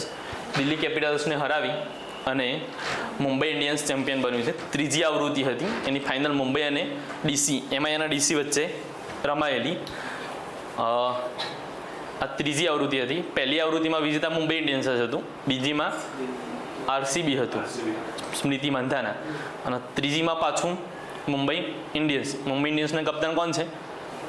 હરમનપ્રીત કૌર. હરમનપ્રીત કૌર એ એના કપ્તાન હતા, બરાબર. હાર્દિક પાંડ્યા કરીને ના હતા, એ IPLમાં છે, એ પુરુષોની ટીમમાં કેપ્ટન છે. એટલે WPL women's premier league 2025 Mumbai Indians champion. Final Mumbai Indians અને દિલ્હી કેપિટલ્સ વચ્ચે કેટલી આવૃત્તિ હતી? ત્રીજી આવૃત્તિ હતી.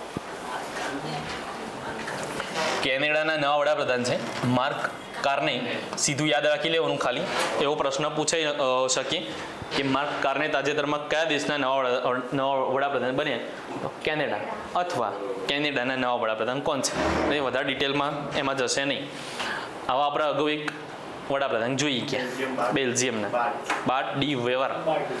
બાર્ટ ડી વેવર જે બેલ્જિયમના નવા વડાપ્રધાન બનેલા. એટલે આવા ફેક્ટ ડેટા ખાલી જોઈ લેવાના. અને આ હમણાં બિલીફ મેન્સમાં પૂછાઈ ગયું. ભારત અને બાંગ્લાદેશ વચ્ચે કોર્પાટ અને બોંગો સાગર કવાયતનું આયોજન થયેલું. એટલે કવાયતો કોની વચ્ચે થયેલી? તો કોર્પાટ બોંગો સાગર કવાયત ભારત અને બાંગ્લાદેશ વચ્ચે.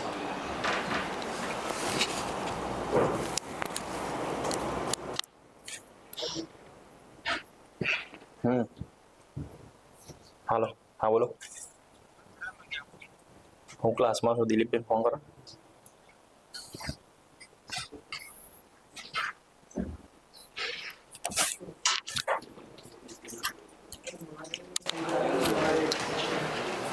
લખાઈ ગયું.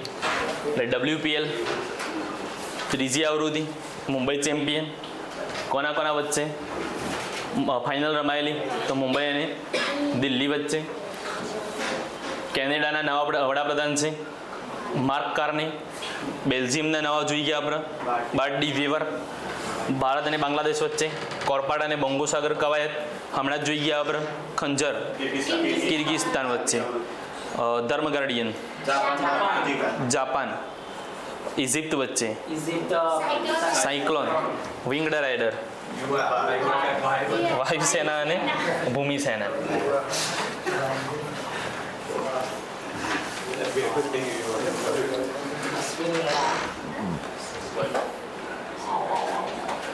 World para athletics grand prix 2025 આ પ્રથમ વખત આયોજન થયેલું પેરા એથ્લેટિક્સ ગ્રાન્ડ પ્રિક્સ 2025નું નવી દિલ્હી ખાતે.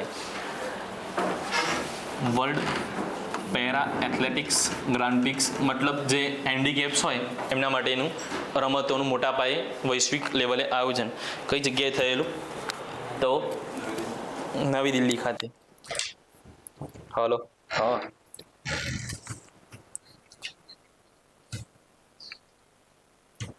એ નહીં તાની પેલું પડ્યું છે ખોલીને છો જવાનું કે મગજ છક નહીં કે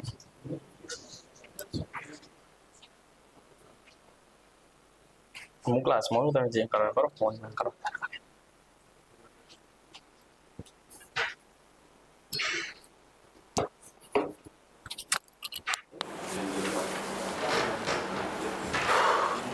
world para athletics grand prix 2025 પ્રથમ વખત આયોજન થયું નવી દિલ્હીમાં. ભારતે કેટલા મેડલ જીત્યા? 134 મેડલ જીત્યા છે અને ટોચનું સ્થાન મેળવ્યું છે.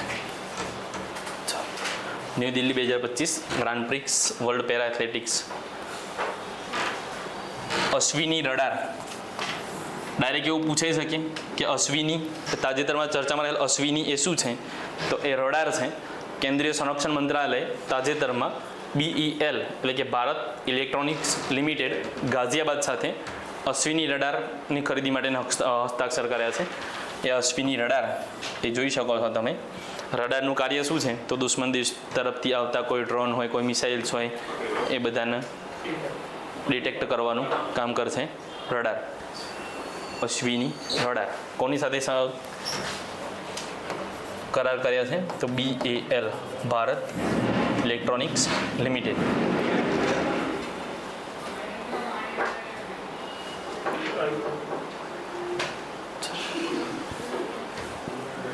એટલે બે યાદ રાખીશું. આ પ્રથમ વખતે છે એટલે ખાસ યાદ રાખીશું કે world para athletics grand prix 2025નું આયોજન તો નવી દિલ્હીમાં. ભારત 134 મેડલ સાથે ટોચના સ્થાન પર છે. પ્રથમ વખત આયોજન થયેલું. અશ્વિની રડાર કેન્દ્રીય સંરક્ષણ મંત્રાલયે તાજેતરમાં ભારત ઇલેક્ટ્રોનિક્સ લિમિટેડ ગાઝિયાબાદ સાથે અશ્વિની રડાર ખરીદી માટે હસ્તાક્ષર કરેલા. લખાઈ ગયું.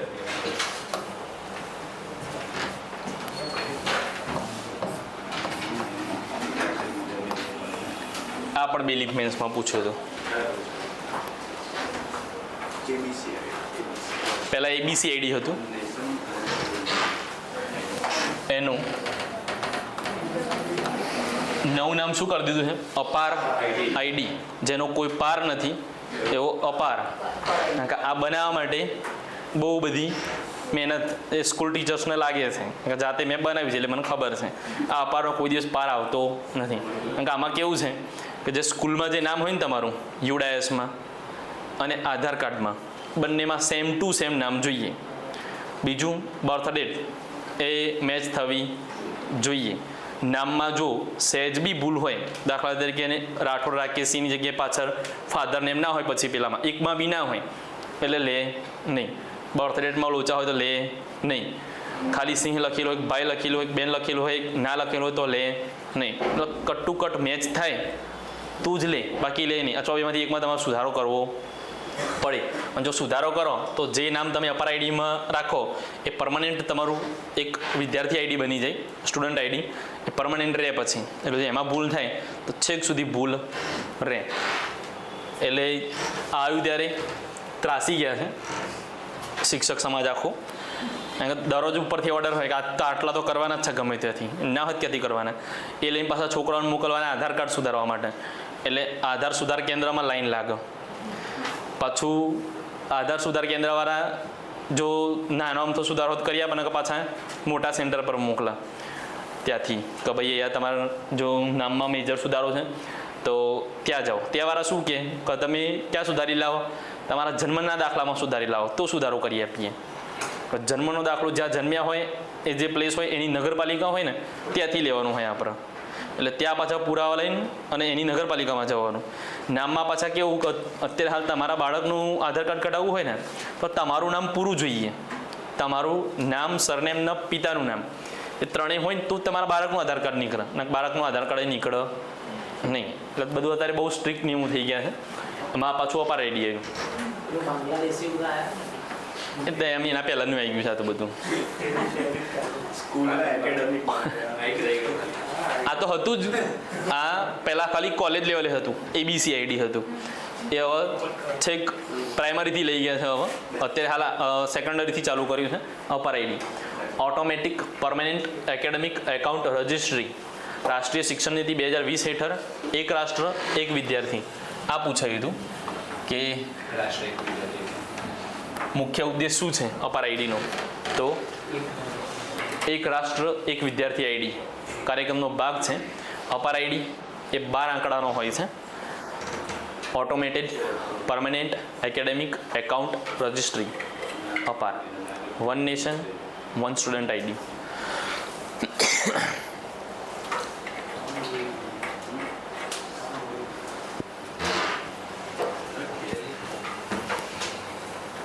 લખાઈ કેટલા આંકડાનો હોય છે એ પણ પૂછી શકો કે અપાર ID કેટલા આંકડાનો હોય છે.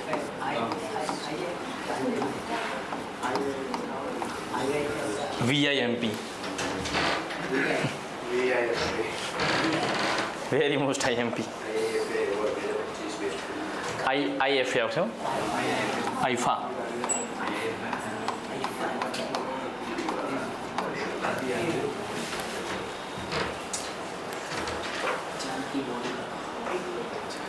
IFA 2025 જયપુરમાં, Jaipur Rajasthan.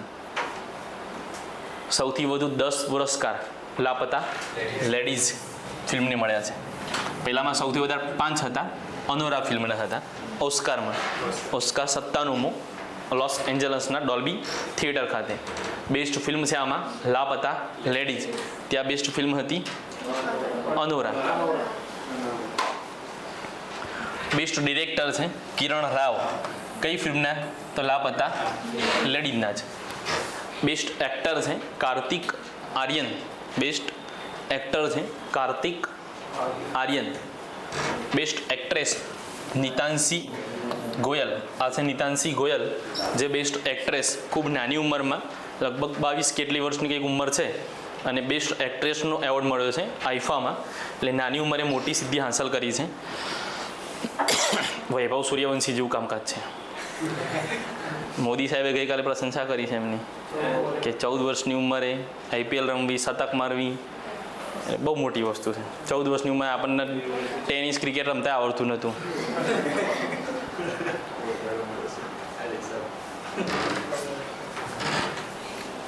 Best actor Kartik Aaryan. Best actress Nitanshi Goyal. Best supporting actress Janki Bodiwala. અને આ આપણા ગુજરાતી છે, છેલ્લો દિવસ મૂવીમાં છે જાનકી બોરીવાલા. એટલે IFA એવોર્ડ્સ એ ખાસ યાદ રાખીશું. ક્યાં આયોજન થયેલું? જયપુરમાં. સૌથી વધારે પુરસ્કાર કઈ ફિલ્મને મળ્યા છે? લાપતા લેડીઝને. બેસ્ટ ફિલ્મ છે લાપતા લેડીઝ. બેસ્ટ ડિરેક્ટર છે કિરણ રાવ. બેસ્ટ એક્ટર છે કાર્તિક આર્યન. કાર્તિક આર્યન. બેસ્ટ એક્ટ્રેસ છે નીતાંશી ગોયલ. અને બેસ્ટ સપોર્ટિંગ એક્ટ્રેસ છે જાનકી બોરીવાલા. લખાઈ ગયું. આ આઈફાના ઓસ્કાર 2 યાદ રાખીશું. ઓસ્કાર ઇન્ટરનેશનલ લેવલે ફિલ્મ ક્ષેત્રનો એવોર્ડ છે. આ આપણા ભારતમાં ફિલ્મ ક્ષેત્રનો એવોર્ડ છે આઈફા.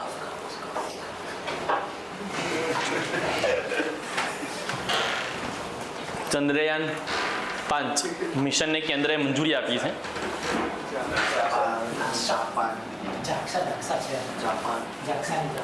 જાક્સા જાપાનની જ છે, એક સંસ્થા છે, અવકાશ સંશોધન સંસ્થા છે. કયા બે દેશો ભેગા મળી અને કામ કરશે? તો ઇન્ડિયાનું આપણું ઇસરો અને જાક્સા છે જાપાનનું. આ બંને દેશો ભેગા મળી અને ચંદ્રયાન 5 જે મિશન છે એ 28 આજુબાજુ લોન્ચ કરવાની ગણતરી છે. ક્યારે કરે છે ભગવાન જાણે. પણ આ બંને ભેગા દેશો મળી અને કાર્ય કરશે. આવી ઇસરોના જે અધ્યક્ષ છે, કોણ છે અત્યારે, એમને જાહેરાત કરી હતી કે ભાઈ ચંદ્રયાન 5 મિશનને કેન્દ્રની મંજૂરી મળી ગઈ છે. અને એમાં ISRO Indian space research organisation અને જાપાનની સંસ્થા છે જાક્ષા, એ બંને સાથે મળીને કામ કરે છે. 20 માર્ચ વિશ્વ ચકલી દિવસ. આપો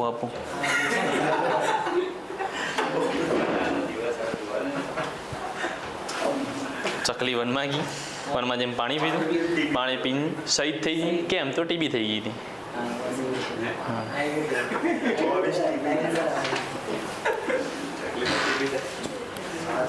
ભારે ઉતાવળ. સૌપ્રથમ ઉજવણી થયેલી 2010માં. થીમ હતી our tribute of nature's tiny messengers. Fall of the sparrow કોની આત્મકથા છે? ભારતના મહાન પક્ષીવિદ.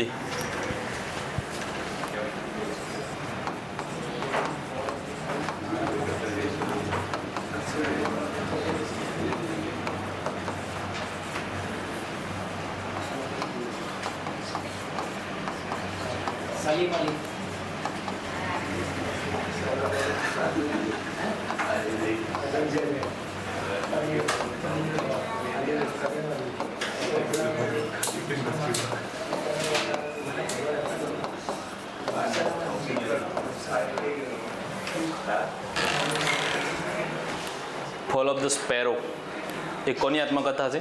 તો ભારતના મહાન પક્ષીવિદ છે ડૉક્ટર સલીમ અલી.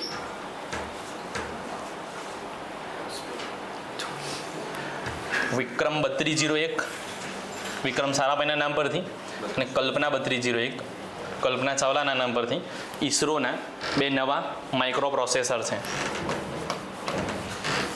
અગાઉ આવા આપણે 2 માઇક્રો પ્રોસેસર ચીપો જોઈ ગયા.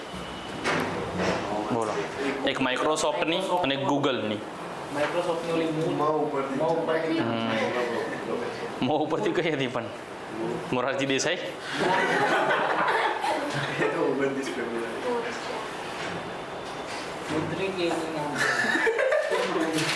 જાતે જાતે બનાવવાનું જોઈને તો હવે કે છે, યાદ કરો.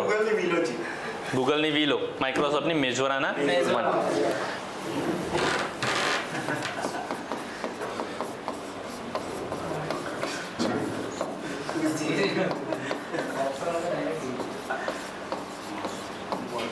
મેજોરાના 1 અને ગૂગલની હતી વિલો. આ માઇક્રો પ્રોસેસર ચીપો હતી. એમાં બીજી 2 એડ કરી દેવાની આપણે હવે. વિક્રમ 3201 અને કલ્પના 3201 એ ઈસરોની 2 માઇક્રો પ્રોસેસર છે.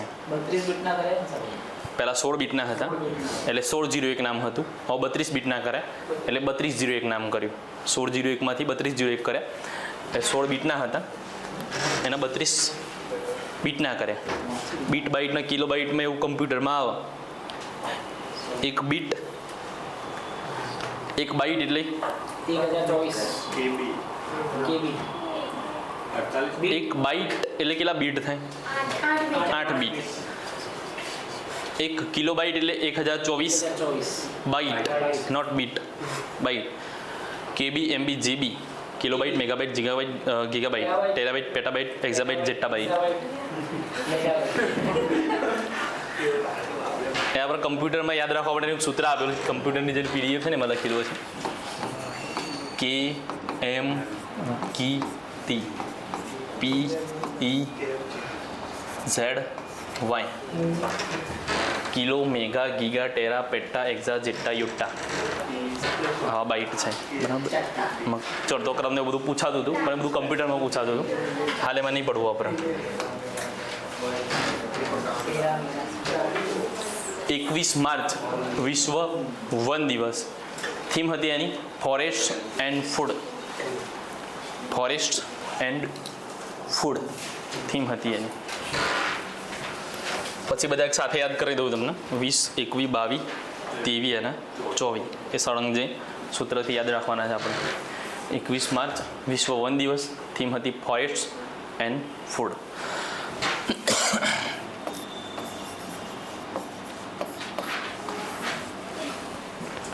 World happiness index, world happiness index ભારતનો ક્રમ છે 118મો. પહેલા નંબરે ફિનલેન્ડ છે કે જે આ બધું ખુશાલ દેશ છે, અને છેલ્લો દુઃખી દેશ અફઘાનિસ્તાન.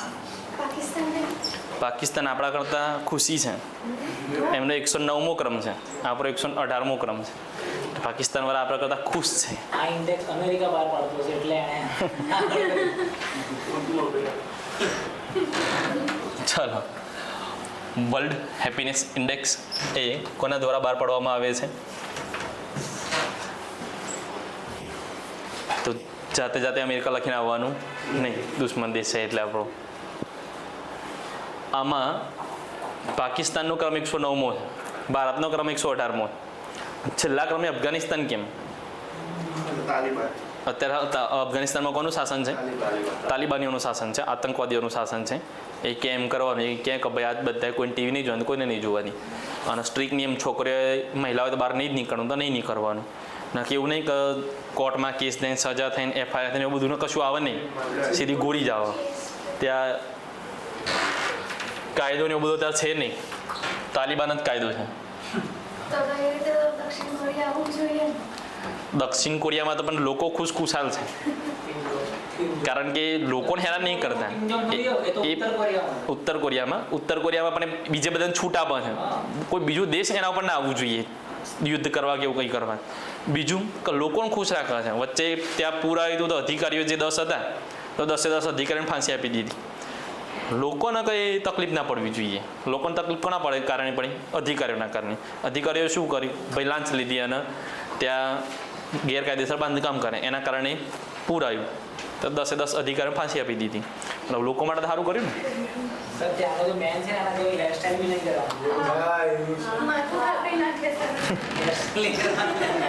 વન મેન આર્મી છે.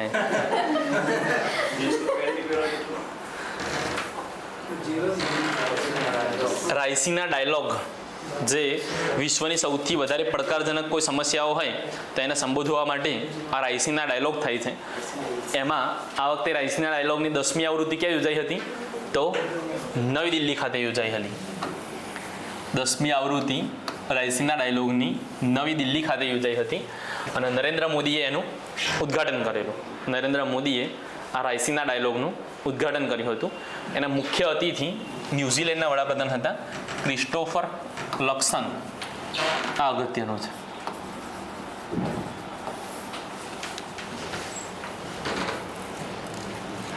એટલે ઇન્ડેક્સમાં તમને અગાઉના યાદ કરાવવાના રહી ગયા. CPI કરપ્શન પરસેપ્શન ઇન્ડેક્સ ભારતનો ક્રમ કયો છે? 96. પહેલા ક્રમે ડેનમાર્ક, અને એના અગાઉ જોઈ ગયા હતા આપણે એક કયો ઇન્ડેક્સ જોઈ ગયા હતા? પાસપોર્ટ વાળો, હેન્લે પાસપોર્ટ ઇન્ડેક્સ. હે 85મો હતો, 80મો થયો. હા, અને પ્રથમ ક્રમે એમાં સિંગાપોર, બીજા નંબરે જાપાન. એટલે ત્રીજો ઇન્ડેક્સ યાદ રાખીશું, પછી પાછા બધા એક સાથે યાદ કરીશું. ચાલો, હેપીનેસ ઇન્ડેક્સમાં 118મા ક્રમે છે ભારત. પહેલા ક્રમે ફિનલેન્ડ. એ પહેલા ક્રમે લગભગ વર્ષોથી ફિનલેન્ડ જ હોય છે પહેલા નંબરે. ખુશાલ દેશ છે. છેલ્લું અફઘાનિસ્તાન. રાયસીના ડાયલોગની 10મી આવૃત્તિ નવી દિલ્હી ખાતે યોજાઈ હતી. નરેન્દ્ર મોદીએ એનું ઉદ્ઘાટન કરેલું. મુખ્ય અતિથિ હતા ન્યૂઝીલેન્ડના વડાપ્રધાન ક્રિસ્ટોફર લક્સન. થીમ હતી એની કાલચક્ર, લોકો, શાંતિ અને ગ્રહ. થીમ હતી એની કાલચક્ર, લોકો, શાંતિ અને ગ્રહ, પ્લેનેટ. રાયસીના ડાયલોગ એ ભૌગોલિક રાજનીતિ અને અર્થશાસ્ત્ર પરની વાર્ષિક પરિષદ છે, જેનો ઉદ્દેશ્ય વિશ્વની સૌથી વધુ પડકારજનક સમસ્યાઓને સંબોધવાનો છે. રાયસીના ડાયલોગમાં મુખ્ય અતિથિ યાદ રાખીશું ક્રિસ્ટોફર લક્સન. અગાઉના મુખ્ય અતિથિ યાદ કરાવી દઉં તમને. 76મા પ્રજાસત્તાક દિવસના મુખ્ય અતિથિ કોણ હતા? Prabowo Subianto, ઇન્ડોનેશિયાના. અને પ્રવાસી ભારતીય દિવસ ક્રિસ્ટિન કાર્લા કંગાલુ કયા દેશના હતા? ત્રિનિદાદ અને ટોબેગોના, જેમને આ પર પ્રવાસી ભારતીય સન્માન પણ આપ્યું હતું.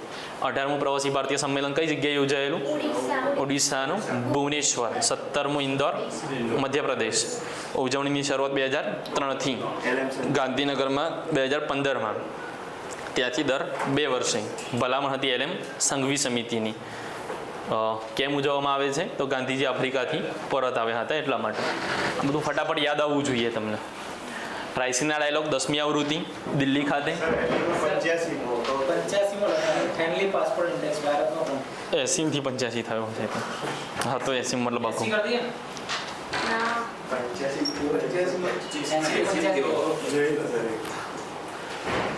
90% તો નહીં હોય, મિસ્ટેક. પછી માણસ માત્ર પાત્ર.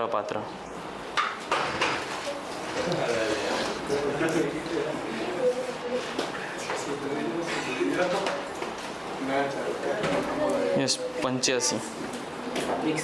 80મું 2024માં હતું, આ વખતે 85મું.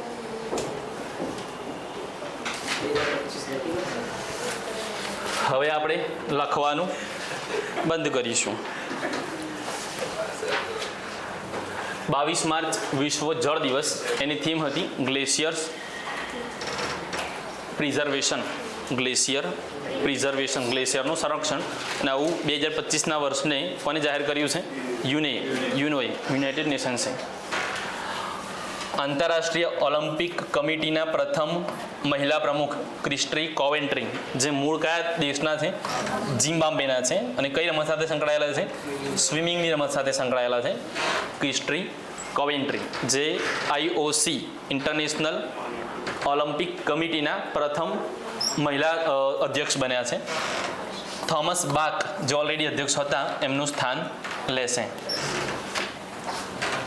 વરુણ કવાયત ભારત અને ફ્રાન્સના નૌકાદળો વચ્ચે કઈ જગ્યાએ? અરબી સમુદ્રમાં, અરબ સાગર में गोवा तट पर भारत फ्रांस के बीच सैन्य अभ्यास. સુનિતા વિલિયમ્સ અને બુચ વિલ્મોર એ પૃથ્વી પર પરત ફર્યા છે 9 મહિના અને 14 દિવસ પછી. ગયા હતા એ 8-10 દિવસ માટે, પણ થઈ ગયા 9 મહિના અને 14 દિવસ ત્યાં ફસાઈ ગયા હતા. સ્પેસ એક્સનું ક્રૂ ડ્રેગન કેપ્સ્યુલ કઈ તારીખે? તારીખ સાથે યાદ રાખવું પડશે આનું. 19 માર્ચે અમેરિકાના ફ્લોરિડાના દરિયા કિનારે એ લેન્ડ કર્યા હતા બંને. ટોટલ સુનિતા વિલિયમ્સ એ 62 કલાક અને 6 મિનિટ સુધી સ્પેસ વોક કરી અને રેકોર્ડ સર્જ્યો છે. સ્પેસ વોક એટલે અવકાશમાં ચાલવાનો રેકોર્ડ બનાવ્યો છે. 3 વખત સુનિતા વિલિયમ્સ એ અવકાશમાં ગયા છે.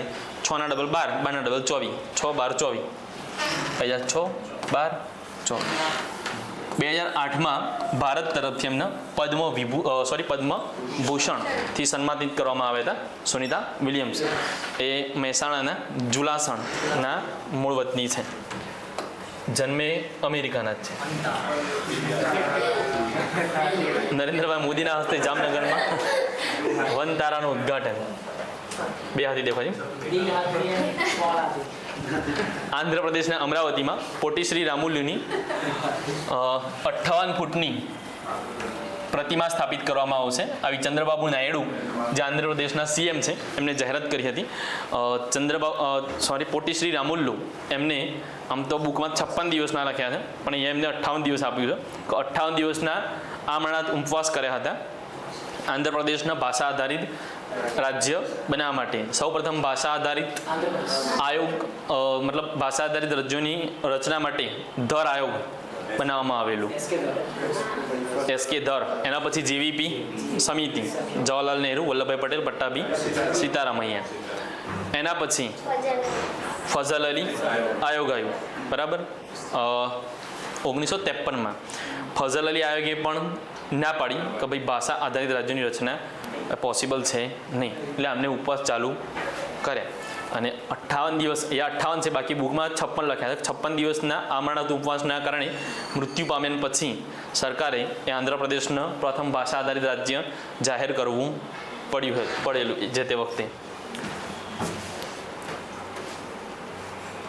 પછી 1956માં રાજ્ય પુનર્ગઠન આયોગ આવ્યું હતું. એમને ગુજરાતને ના પાડી કે ભાઈ ભાષા આધારિત રાજ્ય ગુજરાત બનશે નહીં, એટલે ઇન્દુલાલ યાજ્ઞિક એમને મહાગુજરાત સરોવર શરૂ કરી. 23 માર્ચ શહીદ દિવસ 23 માર્ચ 1931 ના રોજ ભગતસિંહ, સુખદેવ અને રાજગુરુને લાહોર ષડયંત્ર કેસમાં ફાંસી અપાઈ હતી. ઓલરેડી 30 જાન્યુઆરી પણ આપણા શહીદ દિવસ તરીકે ઉજવીએ છીએ. ગાંધીજીનો નિર્વાણ દિવસ છે એ દિવસ.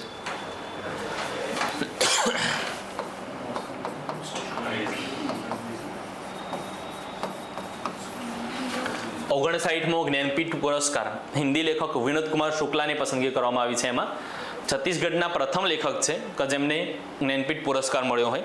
નામ યાદ રાખજો, વિનોદ કુમાર શુક્લા. 59મો જ્ઞાનપીઠ પુરસ્કાર મેળવનાર વ્યક્તિ છે વિનોદ કુમાર શુક્લા. છત્તીસગઢના પ્રથમ લેખક છે.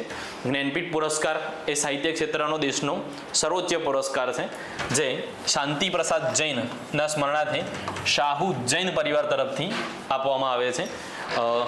આ એવોર્ડ જ્ઞાનપીઠ પુરસ્કાર, જેમાં 11 લાખ રૂપિયા અને સરસ્વતીની કાંસાની પ્રતિમા આપવામાં આવે છે. કયા કયા ગુજરાતી વિજેતા છે એ પણ આપણે યાદ રાખવાના છે. PSIમાં પૂછાયો હતો કે કોણ જ્ઞાનપીઠ વિજેતા ગુજરાતી નથી. સૌ પ્રથમ જ્ઞાનપીઠ વિજેતા કોણ છે? જી શંકર કુરુપ, મલયાલમ સાહિત્યકાર છે. ઓડક કુજુલ એવી કંઈક એમની કવિતા છે. એના માટે જી શંકર કુરુપને મલયાલમના છે, મલયાલમ ભાષાના સાહિત્યકાર છે. જ્ઞાનપીઠ વિજેતા સૌપ્રથમ મહિલા છે આશાપૂર્ણા દેવી. જ્ઞાનપીઠ એવોર્ડ વિજેતા ગુજરાતીઓમાં ઉમાશંકર જોશી, નિશિત કાવ્ય સંગ્રહ માટે 1967માં. આ 1-2માં હમણાં પૂછાઈ ગયું કે ઉમાશંકર જોશીને નિશિત કાવ્ય સંગ્રહ માટે કયા વર્ષે જ્ઞાનપીઠ એવોર્ડ એનાયત થયેલો? તો 67માં. પન્નાલાલ પટેલ માનવીની ભવાઈ માટે 1985માં. રાજેન્દ્ર શાહ ધ્વનિ કાવ્ય સંગ્રહ માટે 2001માં. અને રઘુવીર ચૌધરી 2015માં સમગ્ર પ્રદાન માટે. સમગ્ર પ્રદાન સાહિત્યમાં સમગ્ર પ્રદાન માટે, કોઈ એક ચોક્કસ માટે નથી એમને. એટલે આ રીતે યાદ રાખીશું. ગુજરાતીઓમાં ઉમાશંકર જોશી, પન્નાલાલ પટેલ, રાજેન્દ્ર શાહ અને રઘુવીર ચૌધરી. PSIમાં હમણાં હતો પ્રશ્ન કે નીચેમાંથી કોણ જ્ઞાનપીઠ એવોર્ડ વિજેતા નથી ગુજરાતી? તો એમાં ત્રિભુવનદાસ લુહાર હતા કદાચ, કે જેમને મળેલો નથી. ઉમાશંકર જોશી નિશિત માટે 67માં, પન્નાલાલ પટેલ માનવીની ભવાઈ માટે 85માં, રાજેન્દ્ર શાહ ધ્વનિ માટે 2001માં અને રઘુવીર ચૌધરીને 2015માં. આ વખતેનો જ્ઞાનપીઠ કેટલામો હતો? 59મો. કોને મળ્યો? તો વિનોદ કુમાર શુક્લા, છત્તીસગઢના પ્રથમ સાહિત્યકાર છે, જેમના પ્રથમ લેખક છે કે જેમને જ્ઞાનપીઠ પુરસ્કાર એનાયત થયો હોય. કોના દ્વારા અપાય છે? તો શાહુ જૈન પરિવાર દ્વારા. કોની યાદમાં? તો શાંતિ પ્રસાદ જૈનની યાદમાં અપાય છે. 11 લાખ રૂપિયા અને સરસ્વતીની કાંસાની પ્રતિમા આપવામાં આવે છે. સૌપ્રથમ વિજેતા હતા જી શંકર કુરુપ, મલયાલમ સાહિત્યકાર હતા. જ્ઞાનપીઠ વિજેતા સૌપ્રથમ મહિલા તો આશાપૂર્ણા દેવી. ગુજરાતીઓમાં ઉમાશંકર જોશી નિશિત માટે 67માં, પન્નાલાલ પટેલ માનવીની ભવાઈ 85માં, રાજેન્દ્ર શાહ ધ્વનિ કાવ્ય સંગ્રહ માટે 2001માં, રઘુવીર ચૌધરી 2015માં. રામવાનજી સુતાર એમને મહારાષ્ટ્ર ભૂષણ પુરસ્કારથી સન્માનિત કરવામાં આવ્યા છે. આ એ જ રામવાનજી સુતાર કે જેમને સ્ટેચ્યુ ઓફ યુનિટીના સ્થપતિ હતા. પોતે મૂળ મહારાષ્ટ્રના છે, એટલે મહારાષ્ટ્ર ભૂષણ પુરસ્કારથી કોને સન્માનિત કરવામાં આવ્યા છે? તો રામવાનજી સુતાર. આતંકવાદ વિરોધી 14મું આસિયાન ડિફેન્સ મિનિસ્ટર મિટિંગ નવી દિલ્હીમાં યોજાઈ હતી. કેટલામાં નંબરની? તો 14મી, જેમાં આસિયાન દેશોના ડિફેન્સ મિનિસ્ટરો એ ભાગ લીધેલો. પણ ભારત આસિયાન દેશોનો ભાગ નથી, છતાંય એની જે આતંકવાદ વિરોધી મિટિંગ હતી એ કઈ જગ્યાએ યોજાઈ હતી? ભારતમાં. એમાં ભારત અને મલેશિયા બંને સંયુક્ત સહઅધ્યક્ષતા કરેલી. ભારત આસિયાનનું સભ્ય નથી, યાદ રાખીશું. ભારત એ આસિયાનનું સભ્ય નથી. એટલે આતંકવાદ વિરોધી 14મું આસિયાન ડિફેન્સ મિનિસ્ટર મિટિંગ દિલ્હીમાં યોજાયેલી. ભારત અને મલેશિયાએ સહઅધ્યક્ષતા કરેલી. ભારત આસિયાન દેશોનું સભ્ય નથી. 24 માર્ચ વિશ્વ ક્ષય દિવસ. 2025ની થીમ 2025ની થીમ શું છે? તો yes we can and TB, commit, invest, deliver. અને ગુજરાતે જે નીતિ આયોગે જે લક્ષ્યાંકો આપ્યા છે એમાંથી 95% લક્ષ્યાંકો હાંસલ કર્યા છે TBને મુક્ત કરવા માટેના. 2025 સુધી TB મુક્તિનો ગોલ હતો ગુજરાતનો, 2030 સુધી કેન્દ્ર સરકારનો. એમાંથી 95% હાંસલ કર્યો છે એવું કહેવાય છે. 24 માર્ચ વિશ્વ ક્ષય દિવસ. ચાલો 20, 21, 22, 23 અને 24 આ બધા દિવસો આપણે એક સાથે યાદ રાખવાના છે. કેવી રીતે યાદ રાખીશું? 20 માર્ચ કયા દિવસ તરીકે?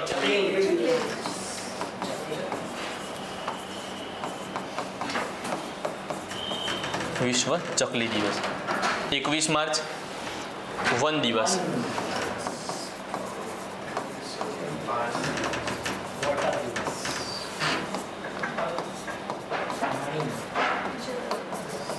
જળ દિવસ અથવા પાણી દિવસ. વિશ્વ પાણી દિવસ અથવા વિશ્વ જળ દિવસ, વોટર્સ ડે. શહીદ દિવસ.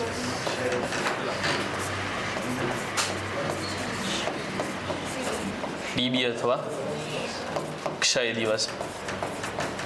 જુઓ, ચકલી વનમાં ગઈ, પાણી પીધું, શહીદ થઈ ગઈ કારણ કે એને ટીબી થઈ હતી.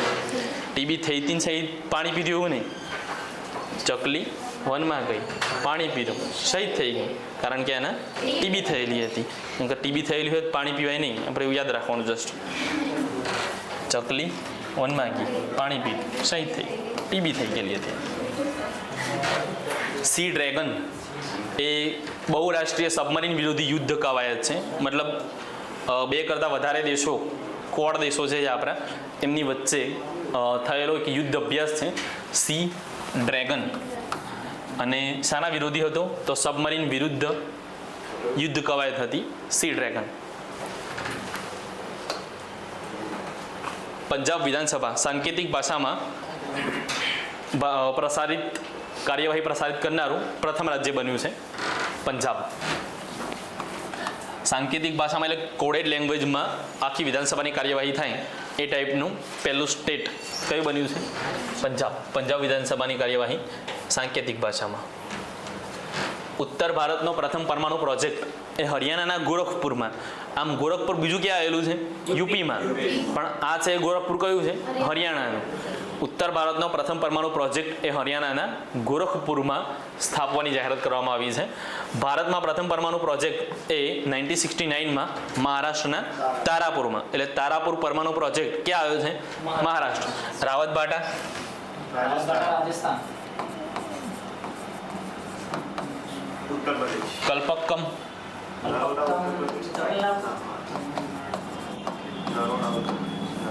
નરોરા, ઉત્તર પ્રદેશ. આપણું નરોડા નહીં, નરોરા. કેગા. લા પૂછાયું છે, યાદ રાખી લેવાનું છે જીકેમાં. કયા કયા પરમાણુ મથકો ક્યાં આવેલા છે? કાકરાપાર, ગુજરાત. કુડનકુલમ, તમિલનાડુ. એટલે ઉત્તર ભારતનો પ્રથમ પરમાણુ પ્રોજેક્ટ હરિયાણાના ગોરખપુરમાં સ્થાપિત કરવાની જાહેરાત કરવામાં આવી છે. ભારતનો પ્રથમ પરમાણુ પ્રોજેક્ટ મહારાષ્ટ્રના તારાપુરમાં 1969માં. રાવતભાટા રાજસ્થાનમાં આવેલો છે. કલ્પક્કમ તમિલનાડુમાં. નરોરા ઉત્તર પ્રદેશમાં. કેગા કર્ણાટકમાં. કાકરાપાર ગુજરાતમાં. કુડનકુલમ તમિલનાડુમાં. ભારતનું પ્રથમ ન્યુક્લિયર રિએક્ટર કયું છે? અપ્સરા. ભારતનું પ્રથમ ન્યુક્લિયર રિએક્ટર છે અપ્સરા. વરિષ્ઠ નાગરિક આયોગની સ્થાપના કરનાર પ્રથમ રાજ્ય કયું છે? કેરળ. જે વરિષ્ઠ નાગરિકો હોય એમના માટેનું સ્પેશિયલ આયોગની સ્થાપના કરનારું રાજ્ય છે કેરળ. ભારતના નવા નાણાં સચિવ કોણ બન્યા છે? અજય શેઠ. ભારતના નવા નાણાં સચિવ બન્યા છે અજય શેઠ. અને રાજીવ ગૌબા એ નીતિ આયોગના પૂર્ણ સમયના સભ્ય તરીકે નિયુક્ત કરવામાં આવ્યા છે. રાજીવ ગૌબા નીતિ આયોગના હાલના અધ્યક્ષ કોણ છે? એ તો વડાપ્રધાન. ઉપાધ્યક્ષ સુમન બેરી. CEO BVR Subrahmanyam. એશિયાનો સૌથી મોટો તુલિપ ગાર્ડન કઈ જગ્યાએ? શ્રીનગરમાં. એશિયાનો સૌથી મોટો tulip garden, Asia largest tulip garden કઈ જગ્યાએ ખુલ્લો મુકાયો છે? શ્રીનગર. કબડ્ડી વર્લ્ડ કપ 2025 કઈ જગ્યાએ આયોજન થયેલું? તો ઇંગ્લેન્ડમાં. અને ભારતે શું કર્યું? તો ઇંગ્લેન્ડની પુરુષ ટીમ અને મહિલા ટીમ બંનેને હરાઈ અને બંને ટીમો શું કરી છે? તો ફાઇનલ જીતી લાવી છે. આવું જ ક્યાં થયું હતું? ખોખોમાં. ખોખોમાં પણ ભારતની ટીમ જીતી લાવી હતી. નેપાળના પુરુષ અને મહિલા બંને ટીમોને હરાવી.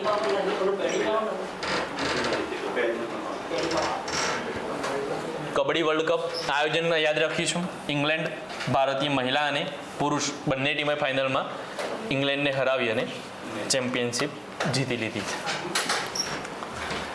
ભારત 2024માં વિશ્વનો બીજો સૌથી મોટો ચાનો નિકાસકાર દેશ બન્યો છે. મતલબ ચાનો નિકાસ કરતો હોય તેવો દેશ બીજા દેશમાં આપતો હોય એવો દેશ ભારત બીજા નંબરનો છે. પહેલા નંબરે કેન્યા છે. ગુજરાતમાં ચા માટે ફેમસ છે આસામ. કયું નૃત્ય કર્યું હતું 200 વર્ષ? ઝુમુર નૃત્ય યાદ રાખીશું. ઝુમુર નૃત્ય આસામ યાદ રાખીશું 200 વર્ષની વર્ષગાંઠ નિમિત્તે.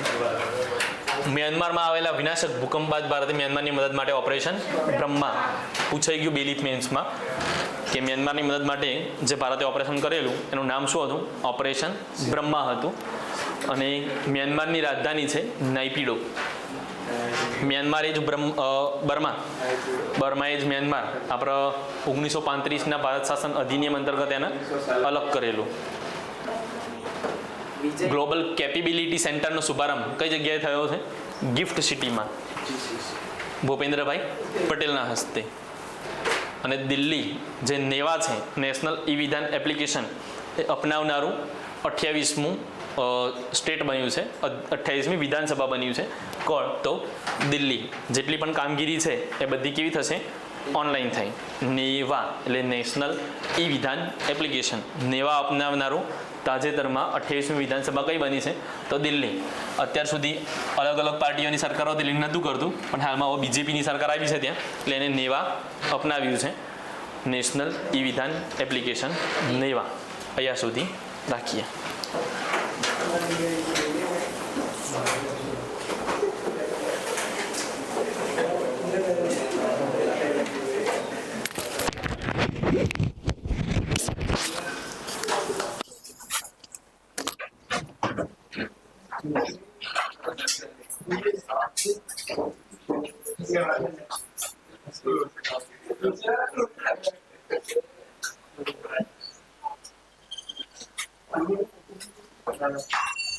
એ કામ કરી WhatsApp એપ પર બધે કેસમાં